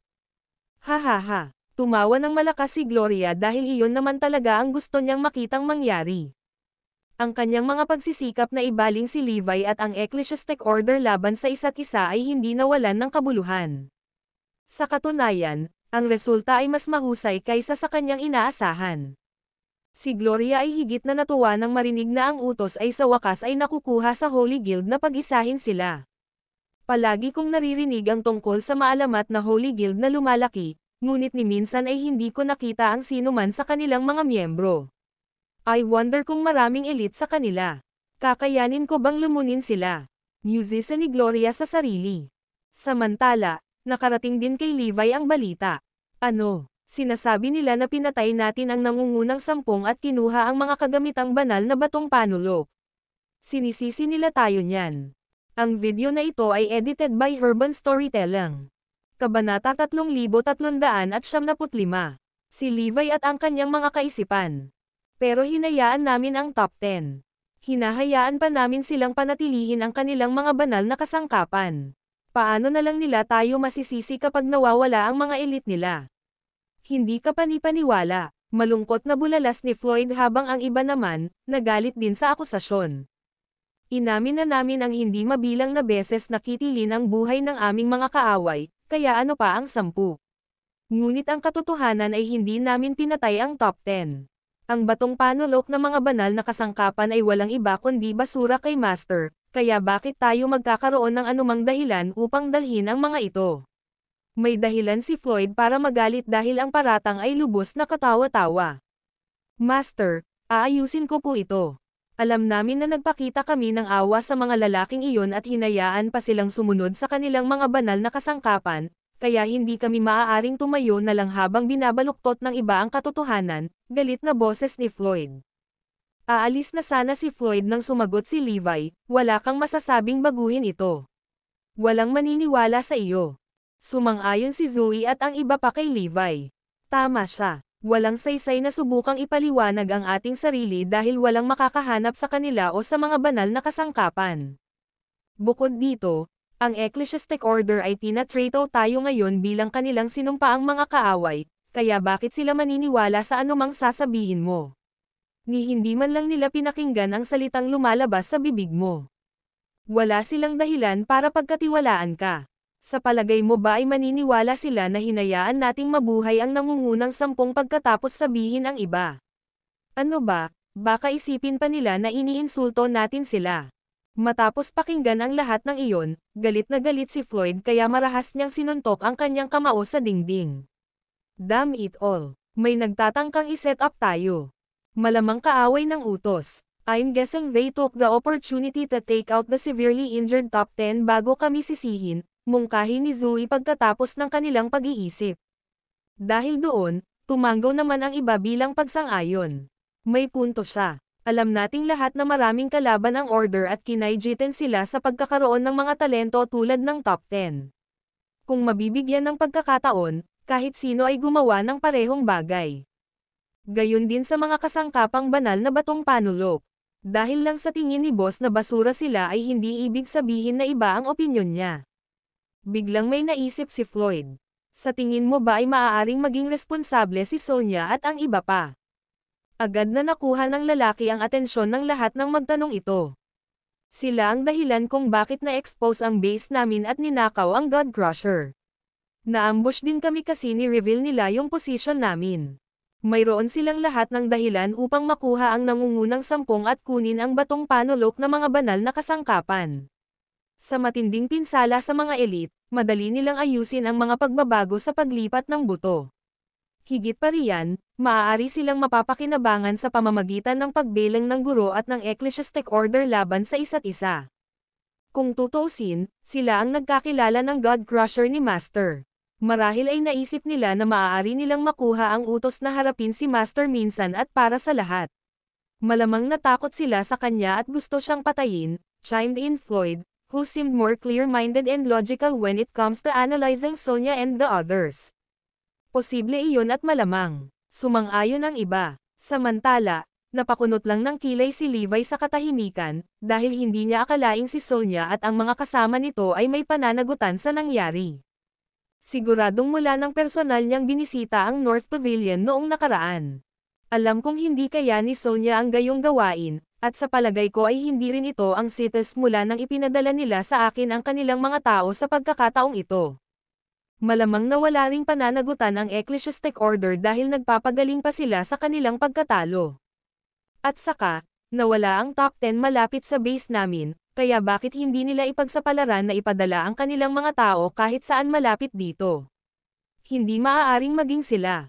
Mula nang mawala ang God Crusher noong nakaraan, naramdaman ni Levi ang presensya ng isang mabigat na epekto na naiiba sa Ecclesiastic Order at ng CITES. Masasabi niya na ang mahiwagang puwersa ay lihim na humihila ng mga string sa mga anino upang ibaling ang Ecclesiastic Order at siya laban sa isa't isa. Kung hindi ako nagkakamali, dapat nasa ilalim din ng kontrol nila si Sonya at iba pa. Ang video na ito ay edited by Urban Storytelling. Kabanata 3376. Ang ulo ng CITES. Ang katotohanan na ang mga elite mula sa lahat ng dako ay nagtangkang patayin siya ay lalong nagpasigurado kay Levi na siya ay tama tungkol sa pagiging isang utak sa likod ng lahat ng ito. Hindi niya nakitang kakaiba na ang mga elite ng Ecclesiastic Order ay nagtulungan para makuha siya. Gayunpaman, nang subukang patayin siya ni Zarain supporting Yartran, ang CITES, at lahat ng uri ng mga buhong na magsasaka at assassin, alam niyang may mali. Tumanggi si Levi na paniwalaan na nagkataon lamang ang lahat dahil hindi maaaring magsagawa ng ganoong pag-atake ang iba't ibang partido nang walang nag-uugnay sa pag-atake. Ang kaskad ng mga umaatake ay lumapit sa kanya na parang nagsanay sila ng hindi mabilang na beses nang magkasama bilang isang koponan. Gayunpaman, hindi iyon ang nangyari dahil sinabi sa kanya ni Blackhawk na si Yartran ay nag-opera sa kanilang sarili at nang hindi kumukonsulta kay Shield. Kung talagang gusto ni Yartran na samantalahin ang pagkakataong patayin si Levi, pumunta muna sila kay Shield dahil kilalang kilala siya ng organisasyon. Dahil hindi iyon ginawa ni Yartran, halatang may nag-recruit sa kanila para sa operasyon. Iyon lamang ay sapat na upang kumbansihin si Levi na isang misteryosong tao ang gumagawa laban sa kanya sa likod ng mga eksena. Ang lahat ay may katuturan ngayon.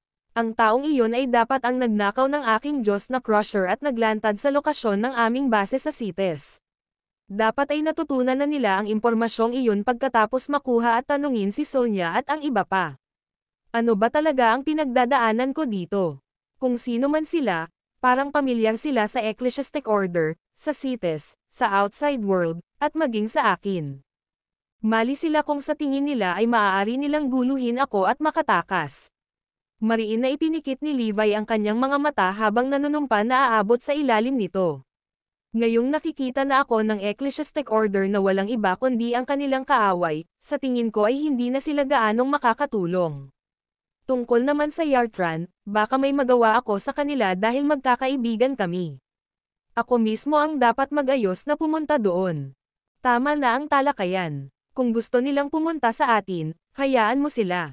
Just be extra careful and try not to go out too much, paalala ni Levi, na hindi natakot na tanggapin ang Ecclesiastic Order ng direkta. Ang ikinabahala niya ay ang kanilang pagkana at ang kaligtasan ng mga nakapaligid sa kanya. Matapos marinig ng publiko kung paano pinatay ni Levi ang nangungunang 10 at kinuha para sa kanyang sarili ang mga kagamitang banal na batong panulok, sila ay nagalit. Gayunpaman, walang nang-ahas na hamanin ang isang taong napakakapangyarihan. Wala silang nagawa kundi ang matakot sa lalaki. Si Gloria, ang humihila ng kwerdas, ay ngumiti ng palihis nang ang lahat ay naaayon sa kanyang plano.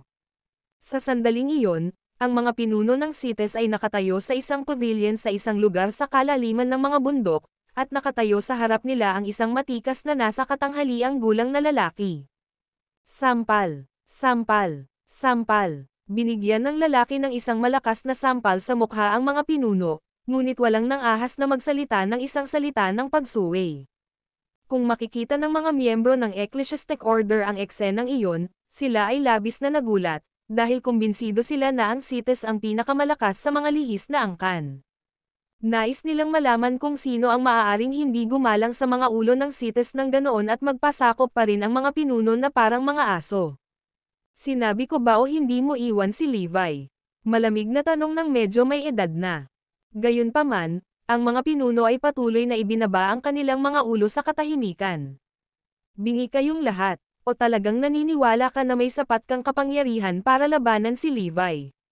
Patuloy ng lalaki. Kami, hindi namin akalain na magiging ganoon kalakas siya. Patawarin mo po kami, guro, humihingi ng tawad ang mga pinuno. Siyempre, ganoon siya kalakas. Nasabi ko na sa'yo yan, di ba? Gusto kong malayo ka na sa paningin mo simula ngayon. Walang makakakita sa iyo kahit saan. Naiintindihan mo ba? Utos ng lalaki. Tumanggo ang lahat ng mga pinuno bilang tugon, at iyon na ang huling pagkakataong may nakakita sa kanila. Pagtingin sa malayo, ang nasa katanghaliang gulang na lalaki ay ngumisi. Anyhow, Levi must die. Ang video na ito ay edited by Urban Storytelling. Kabanata 3377 mula sa The Medical Guild. Ang ibig sabihin ng lalaki ay hindi pa ito ang tamang oras para kumilos laban kay Levi. Walang sino man, kabilang ang Ecclesiastic Order, ang aasahan na ang CITES ay nasa ilalim ng utos ng isang tao. Kung paano nakuha ng lalaki ang lihis na angkan upang sumunod sa kanya na parang mga aso ay isang mas malaking misteryo. Samantala, nakarating na si Gloria sa isang lugar na tinalikuran ng Diyos na puno ng mga libingan at mga kalansay ng iba't ibang nilalang. Sa hindi kalayuan kay Gloria, tumilapon ang isang uwak habang siya ay sumisigaw ng malakas, Bone Grandmaster. Hindi nagtagal ay lumitaw sa harap ni Gloria ang isang mahina at payat na figurine na may nakakatakot na mabangis na tingin. Napakapayat ng figurine na parang wala siyang iba kundi mga buto sa ilalim ng kanyang balat. Maging si Gloria ay hindi maiwasang manginig sa takot nang magkita sila. Ang kakaibang nilalang ay naging bahagi ng Medical Guild sa Ecclesiastic Order at responsable sa pagpapagamot sa mga nasugatan. Gayunpaman, sa ilang mga punto, nagsimula siyang magtap sa madilim na bahagi ng kanyang larangan at lumihis mula sa mga turo ng tamang gamot. Sa huli, hindi lang naging iba ang medic, pero pinalayas din siya sa guild. Ang dating iginagalang na miyembro ng utos ay hindi naging mas mahusay kaysa sa isang daga sa kalye. Gayunpaman, siya lang ang uri ng taong hinahanap ni Gloria, isang taong may kakayahang bumuo ng espiritual na mga buto. Gayunpaman, hindi madaling mahanap ang Bone Grandmaster. Iilan lamang sa mga tao sa Ecclesiastic Order ang nakakaalam ng kanyang pag-iral, ngunit hindi iyon naging hadlang kay Gloria. Sa kanyang pagiging maparaan, nagawa niyang mahanap ang Bone Grandmaster sa pinakamaikling panahon na posible. Nang lumingon ang mga mata ng Bone Grandmaster kay Gloria, parang anumang oras ay mahuhulog sila sa saksakan. Anong gusto mo? Tanong ng payat na lalaki sa paos at pinipigilang boses na parang mga pako sa pisara. Ako, kailangan kong lumikha ka ng isang espiritual na buto para sa akin. Diretso sa punto si Gloria. Anong uri ng espiritual na buto? Tanong ng Bone Grandmaster, na tila hindi interesado sa kahilingan. Isang lumalamon na espiritual na buto. Anong sabi mo? Nang marinig ng Bone Grandmaster si Gloria, agad niyang pinalaki ang kanyang mga mata upang mapatawad ang isa sa pag-aakalang siya ay nabaliw. Kakasabi mo lang ba na gusto mo ng masisira na espiritual na buto? Gulat na bulalas ng Bone Grandmaster. Ilang taon na ang nakalipas mula nang huli niyang marinig na may nagbanggit ng ganoong bagay. Galit ka ba? Walang sino man sa atin sa Ecclesiastic Order ang nakakita ng ganoong uri ng espiritual na buto. Umiling si Gloria bago itinama ang lalaki. Diyan ka nagkakamali. Sigurado akong kilala mo kung sino si Levi Garrison, hindi ba? Bilang tugon dito, tumanggo ang Bone Grandmaster. Matapos ang ginawa ni Levi sa utos, halos imposibleng hindi malaman ng sino man, kasama na ang mga nagtatago, kung sino siya. Ang kanyang anak na babae ay may lumalamon na espiritual na buto, ang isiniwalat ni Gloria. Kaagad, ang mukha ng Bone Grandmaster ay napuno ng pagkamangha. Ano? Totoo ba yon? Hindi lamang iyon, ngunit nakagawa din siya ng isang pamamaraan na tila katulad ng sining ng pagkonsumo ngunit iba pa. Ang art of consumption ay sumisipsip, ngunit ang kanyang pamamaraan. DevArs. Tinapos ng Bone Grandmaster ang pangungusap ni Gloria para sa kanya, malinaw na nagpapakita na naiintindihan niya ang sinasabi ng babae. Boom! Bago pa malaman ng Bone Grandmaster, inilabas na ni Gloria ang pamamaraan para lumunin ang nakakatakot na aura na bumabalot sa lugar. Agad na nalaglag ang panga ng lalaki nang masaksihan niya ang nakakatakot na demonstrasyon, dahil sa wakas ay napagtanto niyang nagsasabi si Gloria ng totoo. Mayroon akong teknik niya ngunit hindi ang kanyang espiritual na buto. Kaya naman kailangan kong gawin mo ako. Ibibigay ko ang anumang gusto mo bilang kapalit, pakiusap ni Gloria. Pagkatapos, nagsimulang magpaliwanag ang Bone Grandmaster. Ang Medical Guild ng Ecclesiastic Order ay siyang nag-uuri ng iba't ibang uri ng espiritual na mga buto. Kami ang nag-compile ng mga sinaunang manual at ang data na makikita mo ngayon, kaya alam ko ang lahat tungkol sa likas na katangian ng isang lumalamon na espiritual na buto. Gayunpaman, halos imposibleng lumikha ng isang maalamat na klaseng espiritual na buto. Hindi lamang ito nangangailangan ng mahusay na espiritual na buto upang maging alikabok upang makagawa ng isang modelo, ngunit nangangailangan din ito ng iba pang mga mapagkukunan na makatarungan. Imposible. Walang paraan na makakagawa ang sinuman ng isang maalamat na klaseng espiritual na buto. Ang video na ito ay edited by Urban Storytelling. Kabanata 3378. Ang Bangkay Pit. Ang ibig sabihin ng Bone Grandmaster ay kulang siya ng mga kinakailangang hilaw na materyales at mapagkukunan upang magawa ang trabaho. Bilang tugon dito, tumawa lang si Gloria. Bone Grandmaster, paano kung sabihin ko sa iyo na mayroon akong mga espiritual na buto ng top 10? Ano? Sa puntong iyon, imposibleng mas lalong lumaki ang mga mata ng balingkinitang lalaki. Ang top 10 sa 4 na pavilion ay walang kapantay na mga talento. Lahat sila ay may maalamat na klaseng espiritual na mga buto, at 2 sa kanila ay mayroong isa na mas malakas kaysa sa isang elemental na espiritual na buto. Bulalas ng Bone Grandmaster habang siya ay nanginginig ng hindi mapigilan, sinusubukang habulin ang kanyang hininga. Kasama ko ang top 10, at maaari kong kunin ang kanilang espiritual na mga buto anumang oras na gusto ko. Ang mga mapagkukunang kailangan mo ay hindi rin magiging problema. Kaya't makakalikha ka ba ng isang lumalamon na espiritual na buto kung maibibigay ko sa iyo ang lahat ng kailangan mo? Nakangiting tanong ni Gloria. Ikaw iyon. Di makapaniwalang sigaw ng Bone Grandmaster. Alam niya ang nangyari sa pagitan ni Levi at ng Ecclesiastic Order ngunit hindi niya inaasahan na si Gloria ang nasa likod ng lahat ng ito. Hindi niya kinailangan ng maraming pagsisikap upang malaman na ang babaeng nakatayo sa kanyang harapan ang nagpakain sa lahat mula sa kanyang palad. Pagkatapos ng Epiphany, tumawa ng malakas sa amusement ang Bone Grandmaster. Malamang hindi akalain ng mga bobo sa ayos na makokontrol sila na parang mga puppet ng isang babae. Kung ibang tao ka, ako.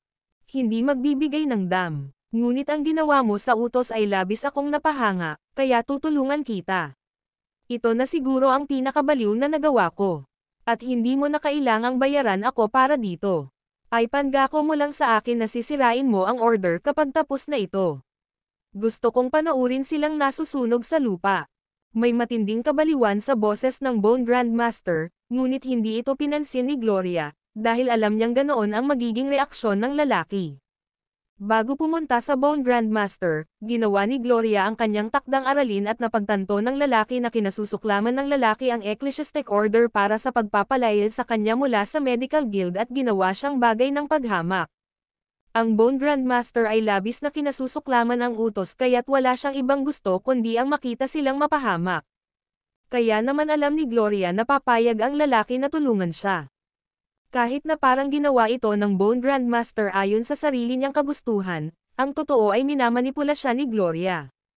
Ang babae ay palaging may gusto sa mga tao, at ang Bone Grandmaster ay hindi naiiba. Yun ang plano. Ginagawa ko lang to para lang mapayuko sa paanan ko ang mga hambog na tanga. You'll see, paniniguro ni Gloria bago mapagpakumbabang tinanong sa lalaki kung ano ang susunod na gagawin. Alam ni Gloria kung paano makipag-usap sa iba't ibang tao sa iba't ibang paraan upang makuha ang gusto niya. Para sa isang taong may karanasan at natutunan bilang Bone Grandmaster, ang pagsisinungaling ay magdudulot lamang sa kanya ng problema. Kaya naman, alam ni Gloria na ang tanging paraan upang manipulahin ang lalaki ay ang ipalagay sa kanya na siya ang may kontrol, at gaya ng inaasahan, ganap niyang ibinaba ang kanyang bantay pagkatapos niyang humingi ng mga tagubilin. Ngayon, Gagawin ko ang lahat ng aking makakaya upang gawin kang isang mapanirang espiritual na buto na magkakasya sa iyo tulad ng isang guwantes. Halika, hindi na ako makapaghintay na magsimula. Handa nang makita ang top 10, nagmamadaling inayos ng Bone Grandmaster ang kanyang mga gamit. May isa pa akong hiling, Bone Grandmaster. Kahit na ikinulong ko ang nangungunang 10 sa isang ligtas na lokasyon, natatakot ako na ang lugar ay hindi angkop para sa iyong trabaho. Mapanganib tayong ma-expose. Nababahala si Gloria na ang kaguluhan ay mahuli ng ilang mga elite o maging ni Levi. Hindi naman magiging problema yon. I have the corpse pit, tugon ng Bone Grandmaster na may palihis ng ngiti.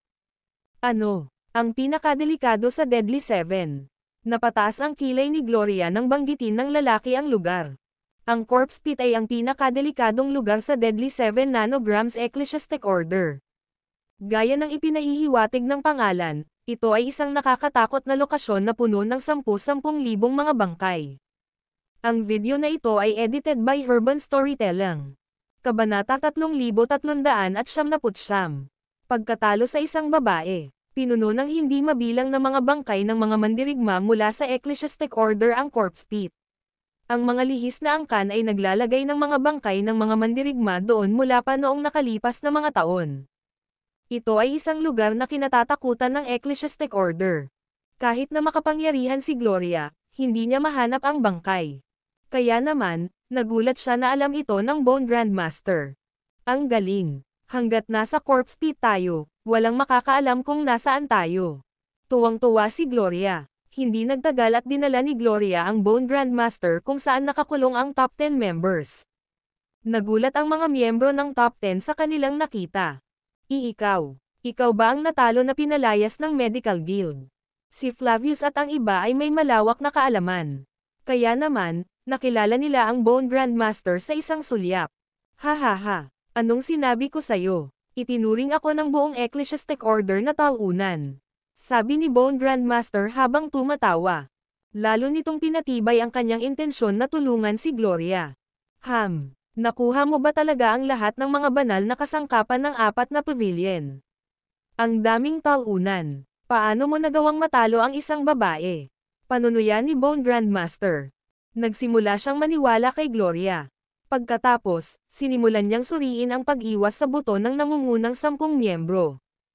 Kapansin-pansin, kulog, punyal, at tibak na mga pagpipilian na buto. Kahanga-hanga, talagang kahanga-hanga. Ang Bone Grandmaster ay humanga sa mga uri ng paglalagay ng top 10 na miyembro.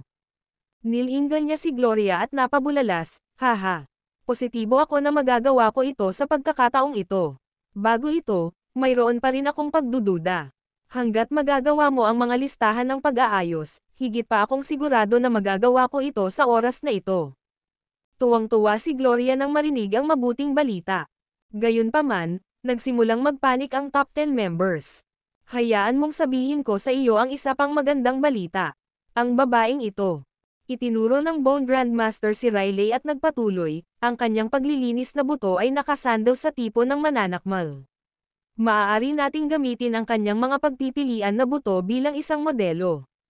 Higit pa ako sa 70% sigurado na ito ay gagana. Talagang nasa panig ko ang swerte sa pagkakataong ito, haha. Sabi ni Gloria at nagpakawalan ng tawa. Walang sino man ang umasa na lumilipat na buto ni Riley ay ang uri ng mananakmal. Magiging madaling magtrabaho sa gayong pundasyon. Hindi bababasa, hindi nila kailangang magsimula mula sa zero, at ang mga pagkakataon ng tagumpay ay mas mataas na may isang pundasyon upang magtrabaho. Samantala, kilig na kilig si Riley. Nawala ang lahat ng kulay sa kanyang mukha nang makaramdam siya ng panginginig sa kanyang gulugad. Kasabay nito, naunawaan na ng top 10 members ang gagawin ni Gloria at ng iba pa. Kaya naman nagsimula silang magpanik. Ang pagkaunawa ay nagpaunawa sa kanila na maging ang kamatayan ay magiging isang mas maawang paraan. Gayunpaman, dahil sa sitwasyon noon, ang kamatayan ay hindi isang opsyon. Kaya naman, ang magagawa lang nila ay hayaan ang iba na manipulahin sila. Gayunpaman, hindi nila maisip ang kalubhaan ng mga sitwasyon kung saan ang kanilang mga pagpipilian ay naagaw at nadudurog. Ito ay hindi isang bagay na maaari nilang sikmurain. Ano ang ginagawa mo, Gloria? Mas tumigil ka na. Kung hindi, mas masahol pa sa kamatayan ang mararanasan mo. Bilisan mo at bitawan mo na kami. Nagsimulang magbabala at magbanta kay Gloria ang top 10 members. Para silang nawalan ng malay. Sa katunayan, sila ay lubos na natakot. Lahat kasi sila ay takot kay Gloria. Tapos dalhin mo sila sa bangkay pit. Sisimulan na natin agad. Sa totoo lang, ang Bone Grandmaster ay talagang mas nababalisa tungkol sa bagay na iyon kaysa kay Gloria, at ito ang lahat ng inaasahan ni Gloria. Agad namang umalis ang dalawa. Hindi. Ang mga protesta ng nangungunang 10 miyembro ay nabingi. Maaari lamang silang sumuko at madala. Ang kawalan ng pag-asa ay maliwanag sa mga mata ni Sonia at ng 3 iba pang miyembro. Kung tutuusin, nasaksihan nila ang paglaki ni Gloria, hakbang-hakbang. Sa bilis ng pag-usad niya, baka malapit na niyang kalabanan si Levi. Pagdating doon, walang makakagawa sa kanya. Hindi man lang nila maisip kung ano ang magiging sitwasyon noon. Gayunpaman, wala silang magagawa. Ang pangunahing punto ay walang nakakaalam tungkol kay Gloria. Bukod dito, walang sino man ang mag-aakalang isang maliit na paksayon tulad ng West Pavilion ang utak sa likod ng lahat. Kahit na ang West Pavilion ay medyo kilala, ang impresyon ng lahat ng mga kakayahan ni Gloria ay karaniwan sa pinakamahusay. Maliban sa kanyang hindi mapagpanggap na reputasyon, wala nang iba sa kanya. Nobody si Gloria, lalo na sa mata ng matataas na opisyal. Ito ay isang labis na pahayag upang sabihin na hindi nila siya makikilala. Ang video na ito ay edited by Urban Storytelling. Kabanata 3400. Ang banal na guild. Gayunpaman, sila ang may pagkanan ng lahat ng ito. Si Sonia at ang iba ay umaasa kay Levi. Nagdasal sila na matukoy ni Levi ang problema sa lalong madaling panahon at mapagtanto na si Gloria ang utak sa likod ng mga eksena. Inaasahan nila na matutunton ni Levi si Gloria at mapatay siya bago siya mawalan ng kontrol. Kung hindi, magiging mahirap pangasiwaan si Gloria pagkatapos. Kaya naman, lahat ng pag-asa ay nasa Levi. Pagkatapos bumalik, bigyan ako ng ilang oras upang tingnan at gawin ang aking pagsasaliksik, para magkaroon ako ng mas malalamon na espiritual na buto. Humanap ka ng iba pang kailangan ko. Sabi ni Bone Grandmaster pagkatapos mag-isip sandali. Hindi nagtagal, inilipat ni Gloria ang sarili niyang base sa Corpse Pit, ang lugar na namumuna sa listahan ng mga pinakapatay na lugar, Deadly 7. Hahaha, humalaklak si Gloria. Pagkarating sa Corpse Pit, tuwang-tuwa si Gloria nang makita niyang ang lugar na iyon ay talagang angkop para sa kanya upang magsanay sa kanyang paglilinang. Sa ganoong paraan, papatayin niya ang 2 ibon gamit ang isang bato. Samantala, sa kabilang dulo ng mga bagay, si Levi ay pinananatiling abala din. Naglakbay siya sa North Pavilion. Pagkatapos, sinabi niya sa kanila na agad na magsimulang maghanap ng mga tao at sinabi sa kanila ang katotohanang may sumusuporta sa Ecclesiastic Order. Ang paghahayag ay natakot sa kanila. Pagkatapos ng lahat, si Sonia at ang iba pa ay halos nawala sa mukha ng Earth. Hindi ito magandang senyales. Alam kong imposibleng gawin mo iyon. Kahit na napatay mo ang nangungunang 10 miyembro, itatapon mo rin ang 4 na pundasyong banal na kasangkapan. Naniniwala ako na magiging totoo ka sa iyong mga salita. Kung sasabihin mo na napatay mo sila, ito ay kasing ganda ng tapos na. Ang iba ay namangha na ang gayong puwersa ay natagpuan sa Ecclesiastic Order. Maaari ba kayong mag-isip kung sino ito? Mayroon bang isang tao o isang puwersa sa Ecclesiastic Order na maaaring makamit ang isang bagay na tulad nito? Tanong ni Levi. Ang 3 sage ay nagmuni-muni sandali at umiling. Wala kaming maisip na sino man o anumang partido na may ganoong background. Natigilan si Levi. Nakakapagtaka, kung ganoon. I have a nagging feeling na may kumokontrol sa buong sitwasyon behind the scenes. Gayunpaman, ang isang tao o partido ay hindi nag-iwan ng kahit isang palatandaan sa likod. Mr. Garrison, kailangan mong mag-ingat mula ngayon. Ang mga matatanda mula sa iba't ibang paksayon ay magsisimulang kumilos. Ang ilan sa kanila ay nagtatrabaho na sa pag-iisa ng iba't ibang paksayon ng Ecclesiastic Order, habang ang ilan ay nagtungo na upang hanapin ang Holy Guild. Sabi ni Doran, ang master ng North Pavilion. Ang Holy Guild. Ano ba yan? Tanong ni Levi na nakakunot ang noo. Ang Holy Guild ang utak at controller sa likod ng Ecclesiastic Order. Kaya, kailangan nilang hanapin ang Holy Guild kung nais nilang pag-isahin ang Ecclesiastic Order. Sila ang may pinakamalakas na mandirigma ng Ecclesiastic Order sa Holy Guild. Ang Cites ay walang takot sa sino man sa Ecclesiastic Order maliban sa mga nasa Holy Guild. At muli, matagal nang nawala sa mata ng publiko ang Holy Guild. Inaasahan namin na ngayon lang sila lumakas, paliwanag ng tatlong sages. Tila hindi nabigla si Levi at sinabing, "Nako, hindi mahalaga iyon. Hindi ako nag-cross ang landas sa kanila. Gayunpaman, kung dumating sila upang maghanap ng gulo, papatayin ko sila isa-isa." Ang mga tao mula sa North Pavilion ay nabigla. Si Levi lang ang maaaring gumawa ng ganoong matapang na pahayag ngunit may katinoan pa rin. Oo naman, imbestigahan natin ang linyang ito ng impormasyon. Kasabay nito, dapat nating bantayang mabuti ang pag-unlad ng Ecclesiastic Order. Tumingin si Levi sa iba at idinagdag, kailangan din kayong mag-ingat. Huwag kang mapapawi. Huwag kang mag-alala, hindi tayo gagawin. Sa katunayan, medyo malapit kami sa mga mula sa Holy Guild. Hinding-hindi mangyayari ang isang bagay na ganito. Nakangiting sabi ng tatlong sage. Hindi nagtagal, nahanap ng mga matatanda mula sa 4 na pavilion ang Holy Guild na nagtatago sa malalalim na kabundukan. Maraming mga gusali sa malalalim na kabundukan, kabilang ang mga pavilion at tore. Napapalibutan ang buong paligid ng makapal na ambon. Para silang nasa langit. Ang mga matatanda mula sa East Pavilion at West Pavilion ay sumigaw, isang kalamidad ang dumarating sa Ecclesiastic Order. Holy Guild, mangyaring sumulong at gumawa ng isang bagay. Mangyaring isulong at pag-isahin ang lahat ng mga paksayon sa loob ng Ecclesiastic Order upang tayo ay magkaisa laban sa sakuna na ito. Holy Guild, tulungan mo kaming lahat. Dumagundong sa kabundukan ang kanilang mga pagsusumamo. Gayunpaman, walang tugon. Nagsimulang magpanik ang mga elder. Nang malapit na silang sumulong, isang malakas na boses ang tumunog, "Ano ang nagdala sa inyong lahat dito ngayon?" Lumingon silang lahat para sundan ang direksyon ng tunog, at biglang lumitaw sa harap ng mga matatanda ang isang lalaking nakasuot ng damit.